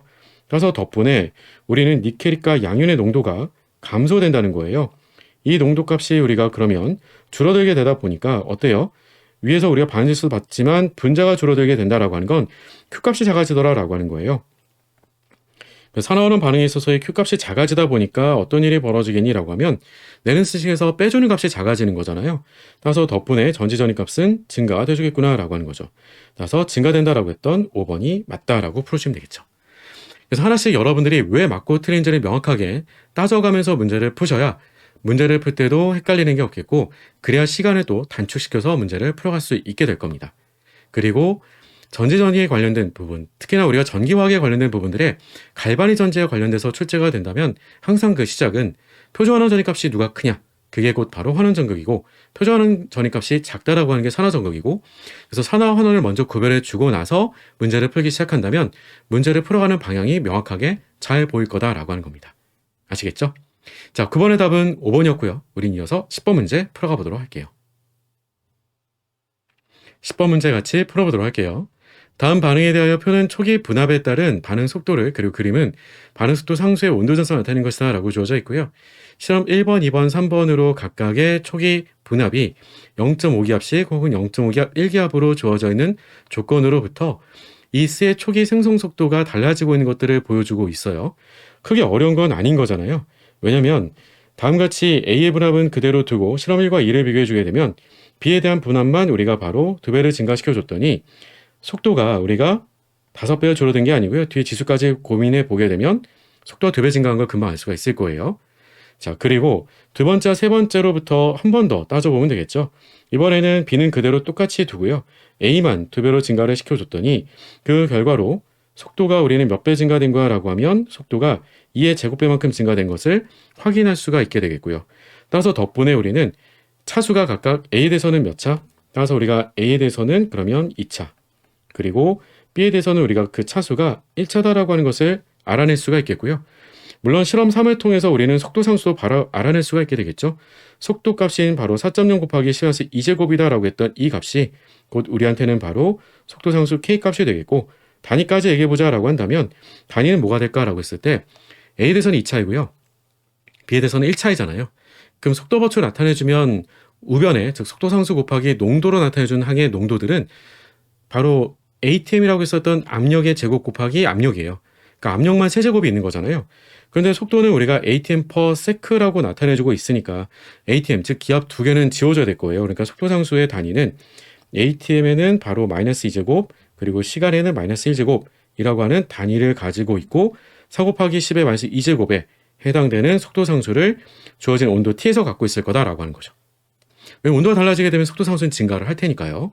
자, 그리고 아래쪽에 있는 그림은 다음과 같이 속도 상수의 온도 전선을 나타내주고 있고 이에 해당되는 기울기라고 했던 값은 다름이 아니라 마이너스 r분의 우리가 활성 에너지라고 하는 것을 뜻하게 되는 거니까 따라서 우리는 활성 에너지 값을 바로 쓸 수도 있어야 되겠죠. 2 곱하기 10의 4제곱으로 주어져 있었는데요. 1000으로 나눠주면 20 정도가 되겠죠.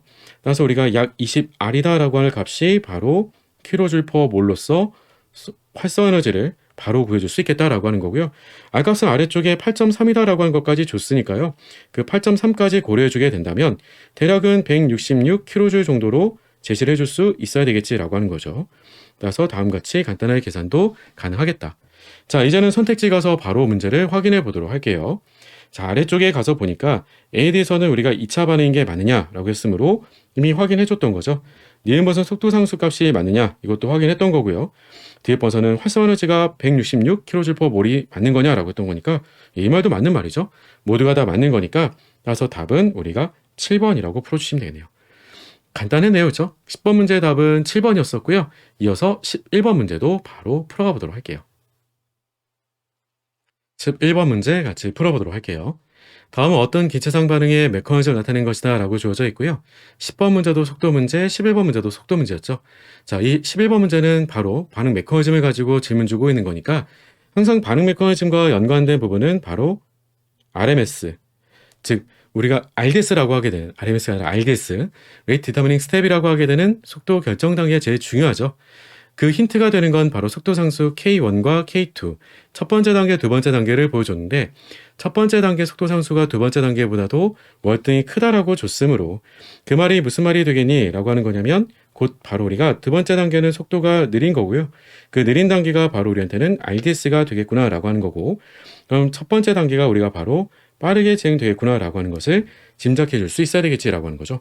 이걸 통해서 우리한테는 아래쪽의 농도들이 상대적으로 어떻게 바뀌는지를 읽어갈 수 있겠냐라고 하는 건데 첫 번째 단계가 빠르게 진행돼 주기 때문에 A는 농도가 빠르게 감소가 돼야 되겠고요. 그렇죠? 그리고 그와 동시에 바로 B는 빠르게 증가를 해줘야 될 거예요. 왜냐하면 A가 바로 바뀌어지게 되는 게 B로 바뀌어지게 되는 거니까 B가 빠르게 증가를 해줘야 되겠죠. 그러면서도 우리는 어떤 걸 반드시 확인해 줄 수 있어야 되겠니라고 하면 C예요.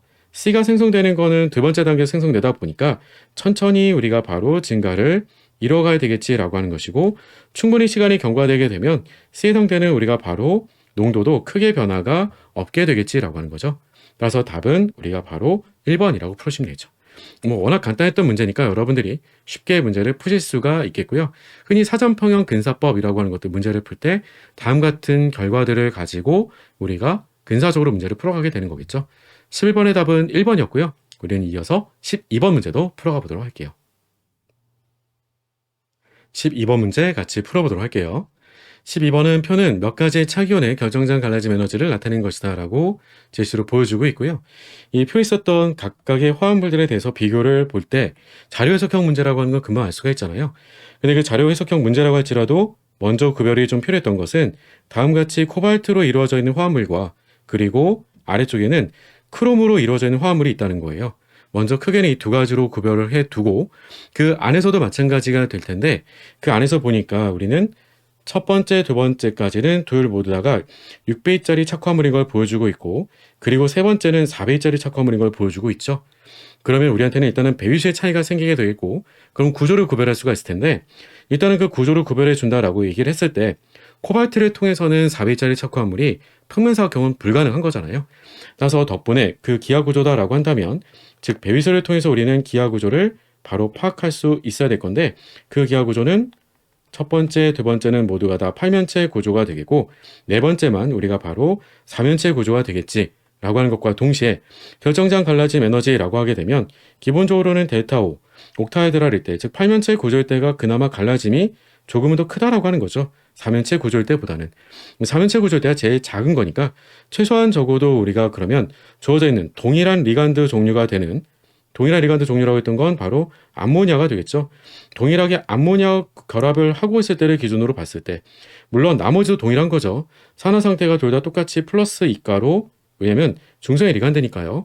중심금속의 산화 상태가 둘 다 똑같이 플러스 이기 때문에 우리가 나머지 차이가 나는 건 오로지 배수에서만 차이가 났던 거였어요.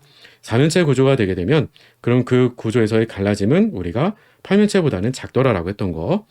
자, 그리고 그 위에서 주목할 만한 부분 가운데 하나는 뭐냐면 다음같이 우리한테는 물이라고 했던 리간드하고 그리고 암모니아라고 하는 리간드의 결합이 서로 차이가 나는 것들을 보여주고 있는데 그 차이를 통해서 우리가 어떤 것들을 구별할 수 있도록 보여주고 있니라고 하는 사실이죠. 왜냐면 산화 상태라고 했던 건 마찬가지로 첫 번째 칸에 있던 것도 플러스 2거든요. 그런데 우리한테 이미 제시를 해줬던 그 값이 다음같이 바로 1200과 9200으로 줬어요. 그 말은 무슨 말이 될 거야라고 하면 리간드의 세기를 비교해 줬을 때 바로 암모니아가 물보다도 리간드 세기가 더 센 거구나라고 하는 걸 보여주고 있는 거겠죠. 자, 이뿐만이 아니라 아래쪽에는 크롬으로 제시를 해주고 있는데 둘 모두 다가 바로 8면체 구조 6배짜리 착화물을 이루고 있는 경우를 가지고 보여주고 있고요. 그리고 산화 상태를 따져주게 되면 물이 결합이 되어 있을 경우도 플러스 3이고 플로린 마이너스 1가짜리가 6개 결합이 되는데 전체가 3 마이너스이기 때문에 아래쪽에 쓰는 크롬에 대한 산화 상태도 똑같이 플러스 3이에요. 그러니까 산화 상태도 같고 우리가 바로 배수도 같고요. 다만 차이가 나게 되는 건 바로 물과 F-라고 하는 리간드의 종류만 차이가 나고 있는 걸 볼 수가 있는데 이에 대해서도 마찬가지인 거죠. 결정장 갈라짐 에너지가 바로 F-인 경우가 더 작기 때문에 따라서 이 위와 아래에서 두 가지 결론으로부터는 리간드에 대한 분광학적인 세기를 우리는 비교로 정리해 볼 수 있겠다라고 하는 거죠. 그래서 리간드의 세기를 비교해 보자라고 한다면 결과적으로는 리간드의 세기는 어때요? 그러면 결과적으로 리간드 세기, 분광학적인 세기다라고 얘기를 해줬을 때는 가장 작은 것은 바로 F-. 왜냐면 그보다는 물이 센 건데 물과 암모니아를 비교했을 때는 물보다는 암모니아가 더 셌거든요. 이런 내용을 우리가 사실 공부하면서도 암기하고 있는 내용이 되기도 합니다. 그러니까 암기하고 있는 걸 가지고 그냥 문제를 풀어도 되고요. 지금처럼 자료 해석을 통해서 문제를 풀어도 좋겠다라고 하는 거죠. 자, 우리는 이제 아래쪽에 선택지 보고 답을 찾아가 보도록 할게요. 자, 아래 선택지 기업번부터 하나씩 보자라고 하게 되면 기업번 코발트에 암모니아가 6개의 2+라고 줬는데 반작이성이니? 라고 했을 때 이건 보자마자 틀렸다라고 풀어주시면 되겠죠. 물론 갈라짐 에너지 자체가 작기 때문에 우리는 갈라짐 에너지가 작다, 즉 하이스핀의 착화물을 만들 거다라고 하는 것도 짐작해 줄 수 있어야 될 텐데요. 물론 하이스핀의 착화물 결정장 갈라짐 에너지가 꽤나 작기 때문에 뭐 2만이라든지 이렇게 큰 게 아니고요. 10,000 근처 정도밖에 안 되는 거니까 꽤 작죠. 작다라고 하는 것은 곧 다시 얘기해서 우리가 바로 하이스핀의 착화물이구나라고 하는 것을 알 수도 있겠지만 제가 이렇게 초록색으로 얘기를 드리고 바로 틀렸다라고 얘기를 또 드렸던 이유 중에 하나는 뭐냐면 그보다 더 중요했던 건 바로 디옵탈의 전자수예요. 디옵탈의 전자수를 파악을 해보자라고 하면 코발트는 구족이고요. 산화 상태가 플러스 2였기 때문에 2를 빼주게 되면 바로 디옵탈의 전자수가 7개예요. 따라서 D7인 거잖아요. 그럼 D7이면 다음 같은 6배의 착화물 8면체 구조에서는 갈라짐이 작아서 아래쪽에 우리가 T2지에는 전자가 먼저 3개 채워지고요. 그리고 나서 위쪽에 이지에 마저 전자가 홀전자가 2개 먼저 다 채워지고 나머지 전자 2개마저도 아래쪽에 채워지게 되면서 홀전자 개수가 몇 개가 되겠니라고 하면 홀전자 개수는 D5일 때가 최대 5개거든요. D7이 돼주면 홀전자 개수는 2개가 줄어들게 되겠죠. 마지막에 전자 배치가 2개 더 채워지게 되면서 짝을 이루게 되는 거니까. 그래서 홀전자 개수는 3개다 라고 하는 거니까 상자기성이 돼야 되겠죠.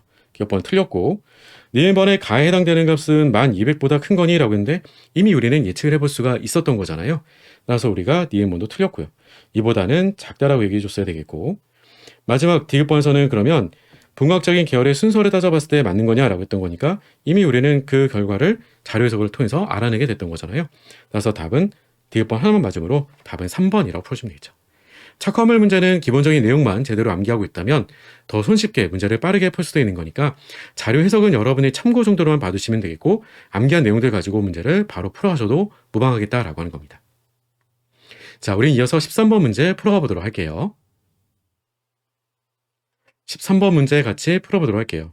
다음은 어떤 1양성자산 HA pK 값이 5.0인 약산을 가지고 징화적정 실험 과정과 몇 가지 지시학의 변색 범위를 나타낸 표이다라고 제시해주고 있고요.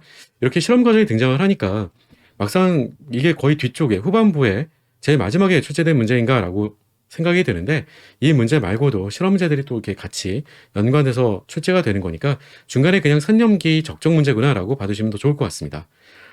HA는 0.6g을 100ml 부피 플라스크에 넣고 증류수를 가해 완전히 녹인 후에 눈금까지 채웠대요.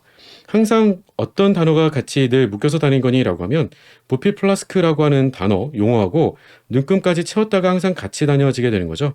왜냐면 이 부피 플라스크라고 하게 되는 것은 눈금이 하나밖에 없어요. 제시해주고 있는 그 용량에 따라서 우리가 눈금까지 채웠다라고 한다는 건 바로 100ml만큼은 다 채웠다라고 하는 걸 뜻하는 거예요. 그러면 그 해당되는 HA 약산의 용질에 대한 양이 얼마인지 모르겠지만 100ml 녹아있는 용질의 몰수로서 볼 수가 있겠고 아직은 농도를 모르는 거니까 우리한테는 바로 X몰 농도 그리고 100ml에 해당되는 것만큼의 우리의 용질이 들어있구나 라고 봐주면 되겠고 따라서 우리가 100x 밀리몰에 해당되는 질량이 바로 0.6g이구나 라고 기억을 해두시고 문제를 풀어가시면 되겠죠. 그 중에서 위 용액 25ml를 취해가지고 우리가 적정을 하겠다라고 했나봐요. 그래서 삼각 플라스크에 넣고 지시약을 두세 방울 넣고 적정을 해줬대요. 그래서 0.1 몰농도짜리 NaOH 용액을 가지고 즉 표준용액을 가지고 적정을 했겠죠. 그래서 각 염기를 가지고 적정했을 때 25ml가 들어갔을 때 변색이 이루어졌다. 즉 당량점에 도달했다라고 하는 것을 지시해주고 있는 거겠죠. 자, 따라서 덕분에 우리는 그 X몰 농도가 얼마니? 라고 했을 때 굳이 식을 일일이 다 쓰지 않아도 알겠지만 기본적으로 이렇게 쓰는 거잖아요. X몰 농도 곱하기 100ml는 그러면 강염기에 해당되는 우리가 바로 표준용액의 농도 곱하기 우리가 바로 해당되는 죄송해요. 부피는 우리가 25ml를 취해가지고 했던 거잖아요.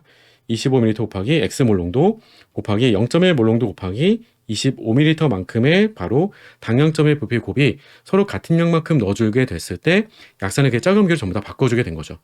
따라서 덕분에 우리는 그 X 몰농도라고 했던 값이 얼마니? 라고 하는 거냐면 바로 0.1 몰농도구나 라고 하는 것을 쉽게 짐작해낼 수가 있겠고요. 그 말은 무슨 말이 되기도 하겠어요. 그럼 따라서 0.1 곱하기 100ml 즉 10ml몰에 해당되는 것만큼의 HA의 몰수가 녹아져 있었구나 라고 하는 걸 알 수가 있는데 그 해당되는 질량이 다름이 아니라 바로 0.6g이다. 즉 따라서 우리가 바로 600mg인 거구나 라고 하는 것을 알 수가 있게 되겠죠.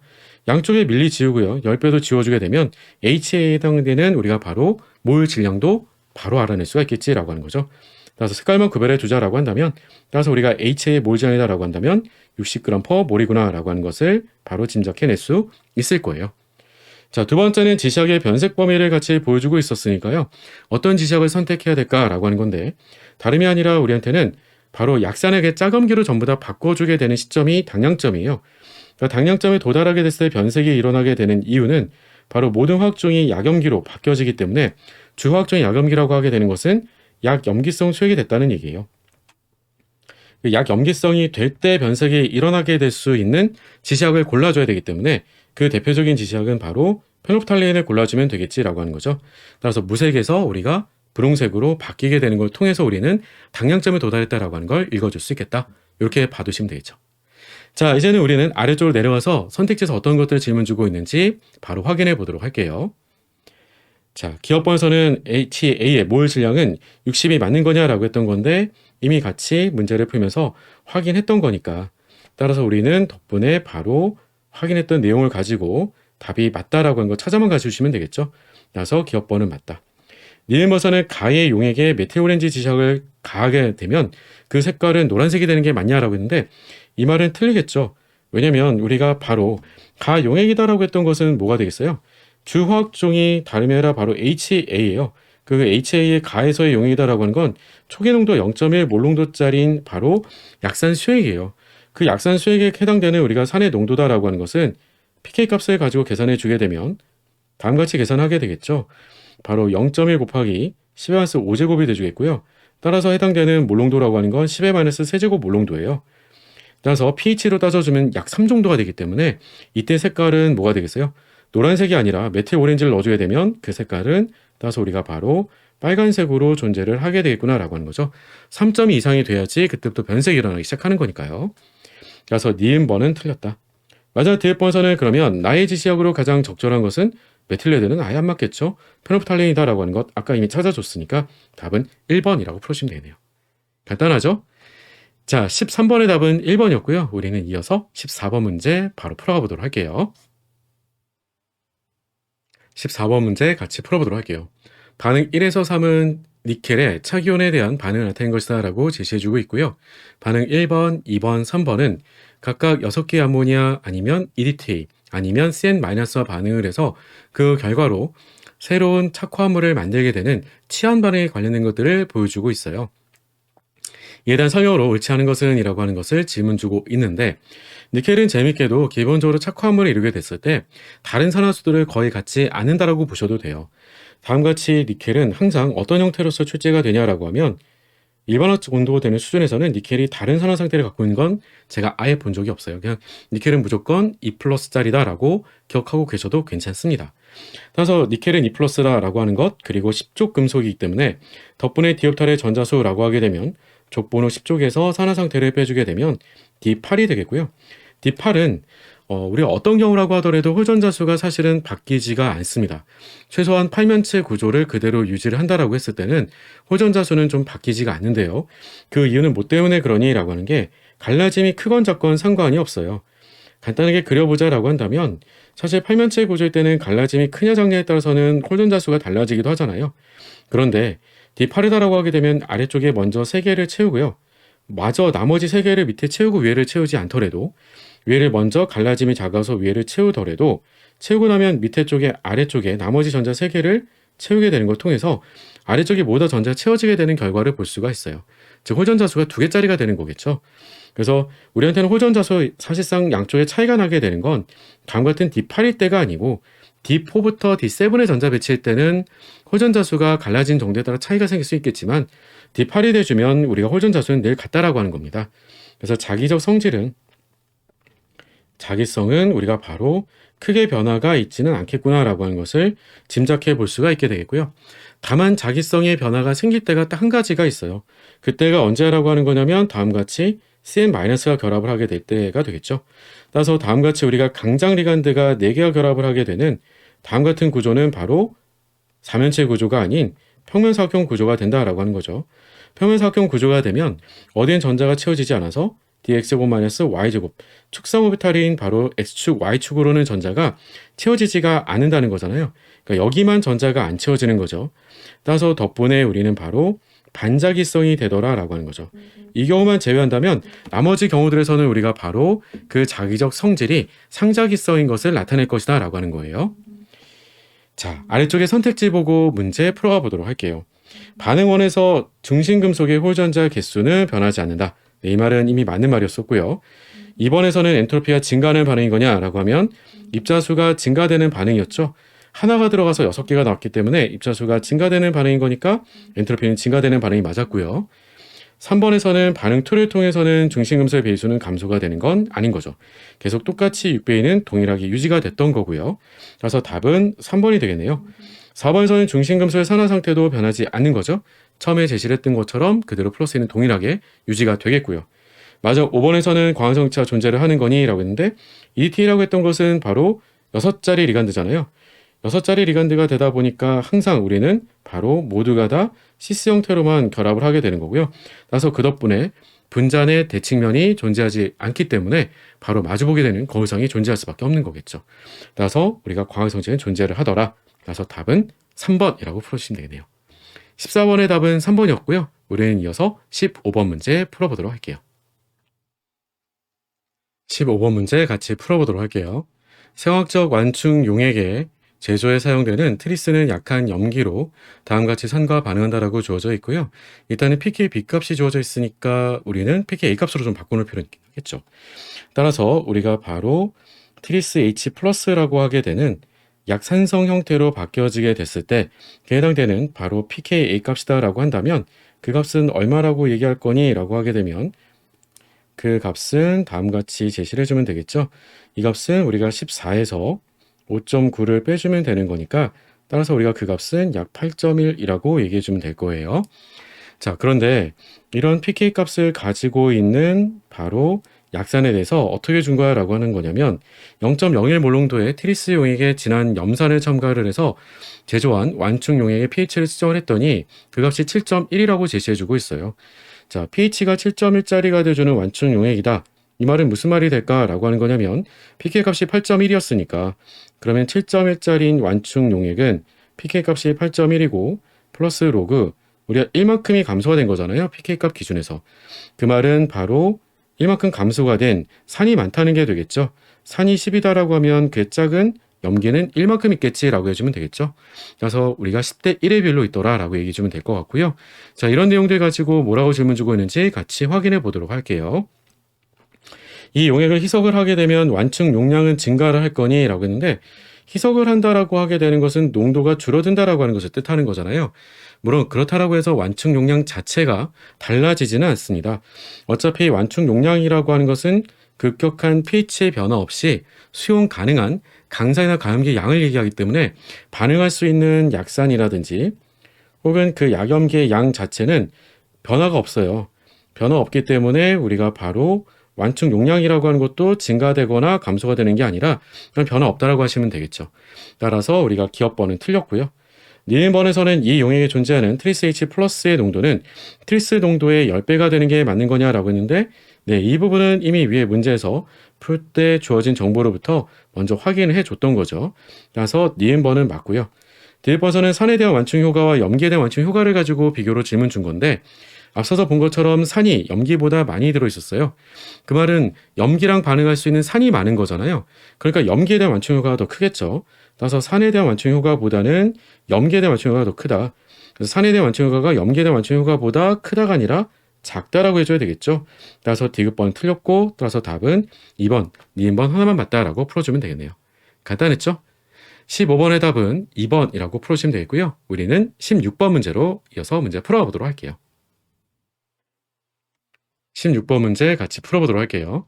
표현 아래 반응에 관련된 물질에 대한 25도씨에서의 표준 생성 엔탈피와 표준 엔트로피를 나타낸 것이다 라고 주어져 있고요.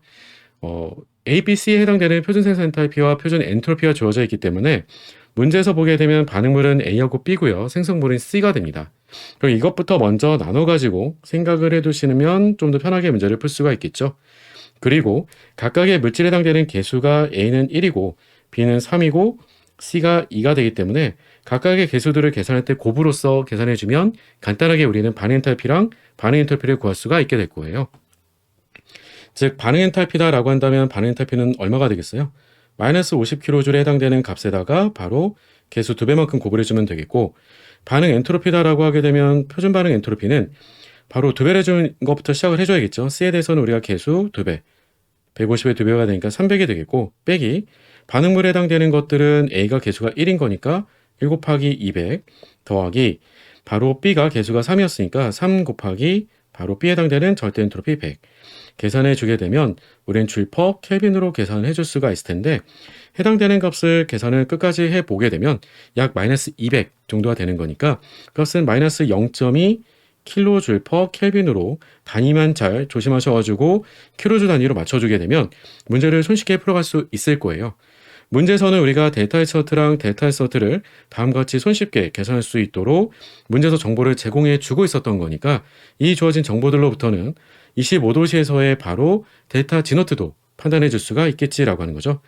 따라서 우리는 문제에서 물어볼지 어떨지 모르겠지만 최소한 델타 H서트와 델타 S서트를 구해줄 수 있도록 정보를 준 거니까 그러면 이 반응에 대한 바로 델타 G노트 표준 조건에 대한 자발성 여부는 마이너스 우리가 바로 100kJ에 해당되는 델타 H 너트에서 빼기 온도가 25도씨라고 했으니까 그러면 우리는 바로 25도씨라고 하는 건 뭐가 되겠어요? 그러면 273을 더해주게 되면 298켈빈이 돼주겠죠. 대략은 뭐 300켈빈 정도로 생각을 해주셔도 무방할 텐데 어쨌든 정확하게는 298켈빈 곱하기 마이너스 약 0.2 그러면 약 우리가 바로 플러스 60kJ 정도를 더해주게 되는 거잖아요. 따라서 덕분에 근사적으로는 마이너스 40kJ 정도로서 이 주어진 온도 조건에서는 표준 조건에서 정반응이 자발적으로 진행되겠구나라고 하는 걸 짐작해 줄 수 있겠죠. 0보다 작은 거니까. 자, 이에 대한 질문으로 답을 가서 확인해 보자라고 하는 거고요. 기업번서는 그래서 25도씨에서의 평형상수는 1보다 큰 거냐? 동열을 가지고 물어보고 있는 거죠. 평형 반응이었었고요. 그럼 이 반응에 대한 평형상수를 얘기해 보자라고 한다면 Kp 값은 1보다 크다라고 하는 말과 같은 말이 되겠죠. 왜냐면 델타 G노트 값이 0보다 작은 값을 갖게 됐던 거니까요. 따라서 기업번은 맞다. 니은버섯 온도를 올려주게 되면 평형상수는 증가할 거냐라고 얘기해주고 있는데, 네, 이 말은 틀리겠죠. 평형상수는 감소가 되더라. 뭐 때문에 그런 거야 라고 하게 되면 바로 이 정반에 해당되는 반엔탈피 때문에 그렇죠. 반엔탈피 값이 마이너스 100kJ, 즉 0보다 작은 발열 반응이에요. 그러면 온도를 올려주게 되면 평형상수는 증가되는 게 아니라 감소가 돼야 되겠죠. 니은번은 틀렸고, 디귿번에서는 그러면 300도씨에서는 정반응이 비자발적일 거냐라고 질문 주고 있어요. 그대로 델타 하즈노트 식에다가 넣어주고 확인만 해주면 되겠죠. 델타 하즈노트 값이 양수가 되는지 음수가 되는지 확인해보자 라고 하는 거고요. 델타 하즈노트는 이미 100kJ로 이거는 온도에 따라 바뀌지 않는 거고요. 마이너스 300도씨다라고 하게 되면 273켈빈을 더해주기 때문에 573켈빈이 돼주겠고, 여기다가 곱하기 마이너스 0.2kJ로 델타 하즈노트를 계산해 주기 때문에 따라서 이 값은 0보다는 일단 큰 거죠. 따라서 비자발적이다라고 하는 건 맞는 말. 따라서 답은 기업번, 디귿번이 되는 거니까 답은 간단하게 5번이라고 풀어주면 되겠네요. 쉽죠? 자, 16번의 답은 5번이었었고요. 우리는 이어서 17번 문제 풀어보도록 할게요. 17번 문제 같이 풀어보도록 할게요. 그림은 부피가 V0인 이상기체 1몰이 온도 T켈빈에서 가역적으로 등온 팽창하여 부피가 2V0로 변화하는 과정을 나타낸 것이다. 사실 그림만 뭐 커다랗게 그림을 준 것뿐인 거지 내용 자체는 굉장히 단순하죠. 바로 등온, 가역, 팽창했다는 겁니다. 자, 이에 대한 내용들 가지고 뭐라고 질문 주고 있는지 아래쪽에 가서 바로 확인해 보도록 할게요. 이 과정에 대한 설명으로 옳은 것만을 보기에서 인대로 고른 것은 이라고 되어 있고요. 자, 그러면 문제 이 과정이다라고 하는 게 분명히 뭐라고요? 등온, 가역, 팽창이라고요. 그리고 그 가역 팽창을 할 때 팽창은 부피가 2배로 증가를 하게 됐던 거잖아요. 이걸 가지고 질문 준 거구나 라고 하는 건데, 이때 기체가 한 일은 2배 RT0라고 얘기할 거니 라고 하는 건데, 이건 뭐 아예 틀린 말이죠. 어차피 위에서 문제에서 우리한테는 다시 한번 확인해 보게 되면 몰수가 1몰이다 라고 하는 거 제시해 준 거 외에는 딱히 없어요. 그러면 이걸 가지고 우리가 일을 풀어보자 라고 한다면 일은 다음과 같이는 풀 수는 있긴 하겠죠. 공식에 넣어주게 되면 마이너스 1몰 곱하기 R값 온도가 T0 곱하기 ln V0에서 2V0로 부피가 2배 증가된 것만큼 우리는 가역적으로 팽창하는 거야 라고 얘기해 주는 게 필요하겠죠. 따라서 우리가 기업번은 틀렸어 라고 해주면 되고, 니은버섯은 내부 에너지 변화는 0이다. 맞는 말이죠. 왜 그런 거니 라고 하면 바로 내부 에너지 변화에 대한 변수는 온도 변화를 가지고 따져주게 될 건데, 근데 온도 변화가 없잖아요. 그러니까 내부 에너지 변화도 당연히 없겠죠. 디귿번에서는 그런 기체 엔트로피 변화는 0보다 큰 거니 라고 했는데 당연히 0보다 크죠. 뭐 때문에 그런 거야 라고 하면 부피가 증가를 했잖아요. 부피가 증가한다는 건 엔트로피도 증가한다는 걸 뜻하는 거죠. 따라서 디귿번도 맞더라. 따라서 답은 6번. 간단하게 바로 풀어갈 수가 있겠네요. 자, 따라서 답은 니은번, 뒷번이 맞는 거고요. 17번의 답은 6번이라고 해두시면 되겠네요. 굳이 뭐 엔트로피 계산까지는 필요는 없을 것 같아요. 자, 우린 이어서 18번 문제 풀어가 보도록 할게요. 18번 문제 같이 풀어보도록 할게요. 표는 25도씨에서의 몇 가지 산의 해리 상수를 나타낸 것이라고 주어져 있고요. 그리고 H2CO3 바로 탄산이고, H2SO4 황산, 그리고 H3PO4 인산을 보여주고 있네요. 당연하겠지만 황산은 강산이기 때문에 첫 번째 산해리 상수는 제시를 안 해주죠. 그냥 가장 매우 크다 정도만 제시해주고 있고, 나머지들은 이 자료를 이용해서 추론한 것으로 옳은 것만을 보기에서 인대로 고른 것은 이라고 질문 주고 있습니다. 이쯤 되면 사실은 문제를 뭐 위에서 산해리 상수를 더 가지고 해석해 줄 부분들은 없을 것 같아요. 자, 아래쪽에 기업번 가서 보니까 0.1몰 농도의 NaHCO3 용액은 염기성이 맞는 거냐라고 질문 주고 있는데, 자, 이런 질문의 문제를 풀기 위해서는 제일 먼저는 바로 구경꾼 이온부터 구별해 둘 필요가 있겠죠. 소듐 양이온은 구경꾼 이온이기 때문에 일단은 지워두고요. 그리고 HCO3-라고 하게 되는 중간형이 주화학종일 때를 가지고 질문 주고 있는데, 중간형이 주화학종일 때는 우리는 잘 알고 있지만 주화학종은 양쪽성 물질이에요. 따라서 양쪽성 물질이 돼주면 주화학종이, 그러면 자체 해리 반응이 주반응이 되는 거잖아요. 그래서 자체 해리 반응이 주반응이 됐을 때 그때 pH는 다음같이 우리가 구해주더라 라고 하는 거죠. pH는 2분의 1에 바로 pK1 더하기 2였어요. 자, 그런데 우리한테는 다음같이 pK 스타일로 주지는 않았어요.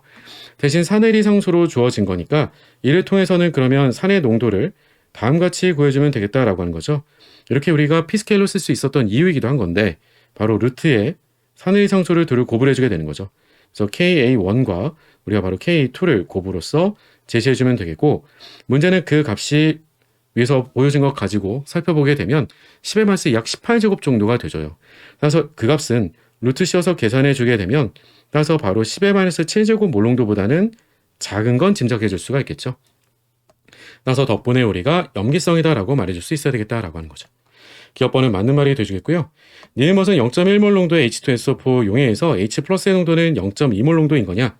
네, 이건 여러분들이 쉽게 문제를 풀어갈 수가 있죠. 0.2몰 농도는 틀렸어요.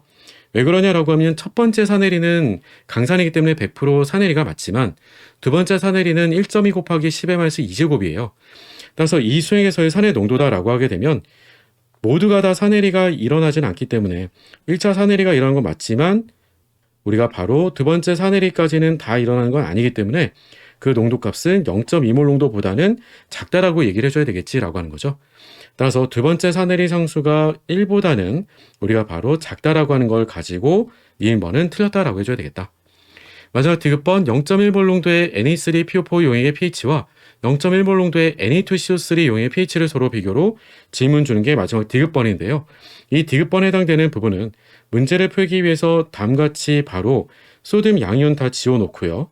바로 인산이온 그리고 소듐 양이온 다 지워놓고 탄산이온이 주화학 중인 용액의 pH를 가지고 질문 준 건데 이거 진짜 계산으로 가져가면 너무 피곤하고 힘들어요.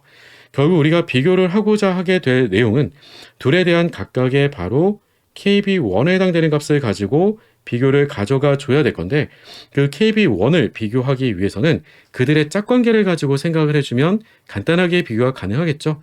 짝관계라고 하게 되면 우리는 HPO4 2-의 바로 사내리 상수가 돼주겠고요.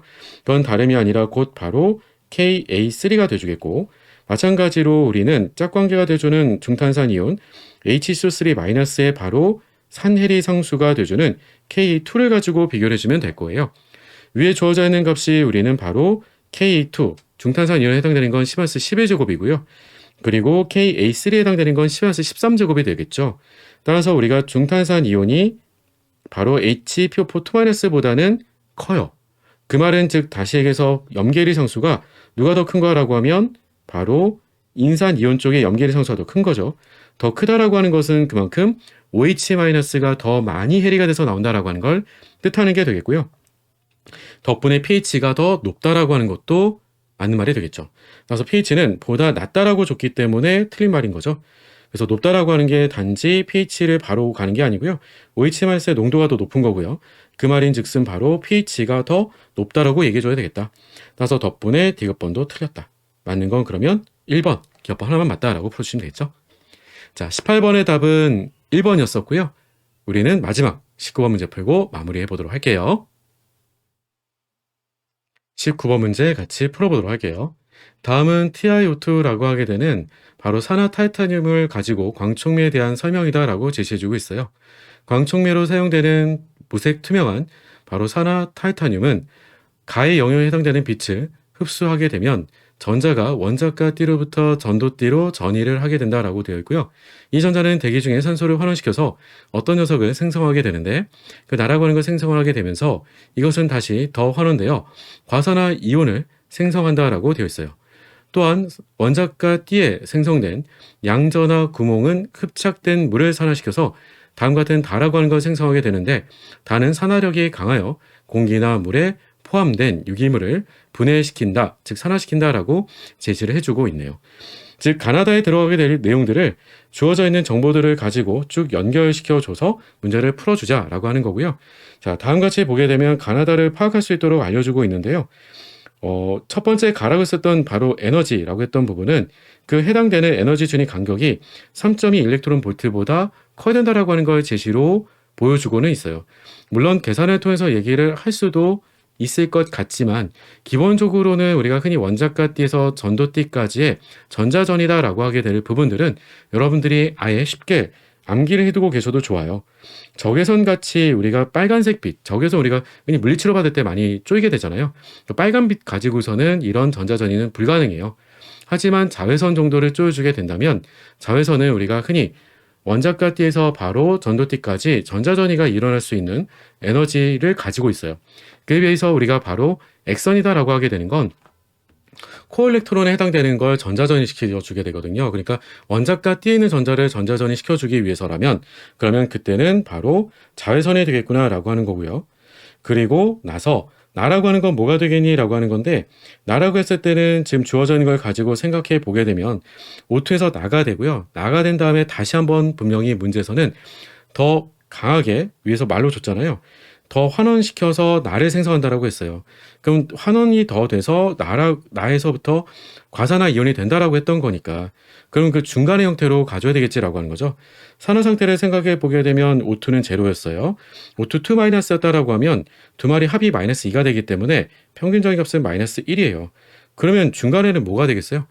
더 환원돼서 마이너스 1이 되는 거니까 중간에는 뭐 예를 들면 마이너스 0.5 정도 되는 거를 찾아줄 필요가 있게 되겠고요.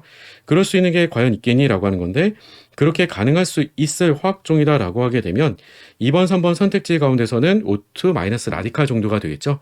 전체가 마이너스 1이고 산소 분자 O2였기 때문에 따라서 바로 산화 상태는 마이너스 0.5가 되겠죠. 따라서 답은 3번 정도로 규결이 될 것 같고요. 그리고 나서는 다음같이 우리가 바로 물을 우리가 산화를 시켜줘서 다음 같은 다가 만들어진다라고 했던 거니까 그 결과로 만들어지게 되는 것은 OH가 나오게 되겠구나라고 하는 것으로 봐줄 수가 있겠지라고 하는 거죠. 왜냐하면 다음같이 OH가 돼준다라고 했을 때 라디칼이 된다라고 하는 건 무슨 마이너스가 되는 게 아니기 때문에 산화 상태만 확인해주면 되잖아요. 수소가 플러스 1이고요. 산소가 마이너스 1인 거고요. 따라서 산소가 물에서는 마이너스 2에서 마이너스 1로 산화가 된 걸 우리는 확인할 수가 있겠구나라고 하는 거죠. 따라서 바로 답은 3번이 되겠구나라고 하는 겁니다. 실제로는 광촉매에 관련된 뭐 직접적인 더 깊은 내용에 대한 이해가 필요하다던가 이런 것들은 아니고요. 여러분이 최소한 원자가띠로부터 즉 어느 하나의 분자로부터 우리가 그러면 에너지를 흡수해서 전도띠로 전자전이가 일어나게 된다라고 했을 때는 주로 자외선 영역에 해당되는 빛을 흡수해서 원자가 전자가 전자전이가 일어나게 된다라고 하는 것 정도만 배경 지식으로 암기하고 계시면 더 좋을 것 같습니다. 자, 19번 문제까지 같이 풀어봤었고요. 어떤가요? 여러분들과 함께 5회 문제를 같이 풀어봤었는데 전반적인 난이도는 아주 높지는 않지만 과거보다는 조금씩은 더 출제가 되지 않았던 범위들까지 출제를 하고 있었어요. 그런 부분들 만약에 잊어버리고 있었다던가 혹은 좀 놓치고 있었다던가 한다면 혹은 문제를 풀 때 너무 돌아가는 풀이를 하고 있었다라고 한다면 그런 부분들만 여러분들이 다시 한번 참고하셔가지고 정리해 두시면 더 좋을 것 같고요. 물론 제가 중간에 문제를 풀면서는 좀 더 자세한 해설을 하지 않았던 문제들도 있습니다. 그런 문제들은 뒤에서 우리가 나중에 다른 회차를 통해서도 좀 더 자세하게 계산을 가져가기도 할 거예요. 그러니까 지금 여기서 계산하지 않거나 그냥 넘어간다라고 해서 뭔가 해설이 좀 부족한데? 라고 아쉬워하지 마시고요. 나중에서 우리가 그런 것들까지 추가적으로 더 외워갈 수 있을 거니까 지금 여러분들이 필요한 부분들의 개념만 다시 한번 명확하게 잡아두시면 더 좋을 것 같습니다. 자, 저는 여러분들이 시험 보게 되는 마지막 그 순간까지 그래서 합격하시는 그 마지막 순간까지 저도 끝까지 최선을 다하도록 하겠습니다. 여러분들 끝까지 파이팅!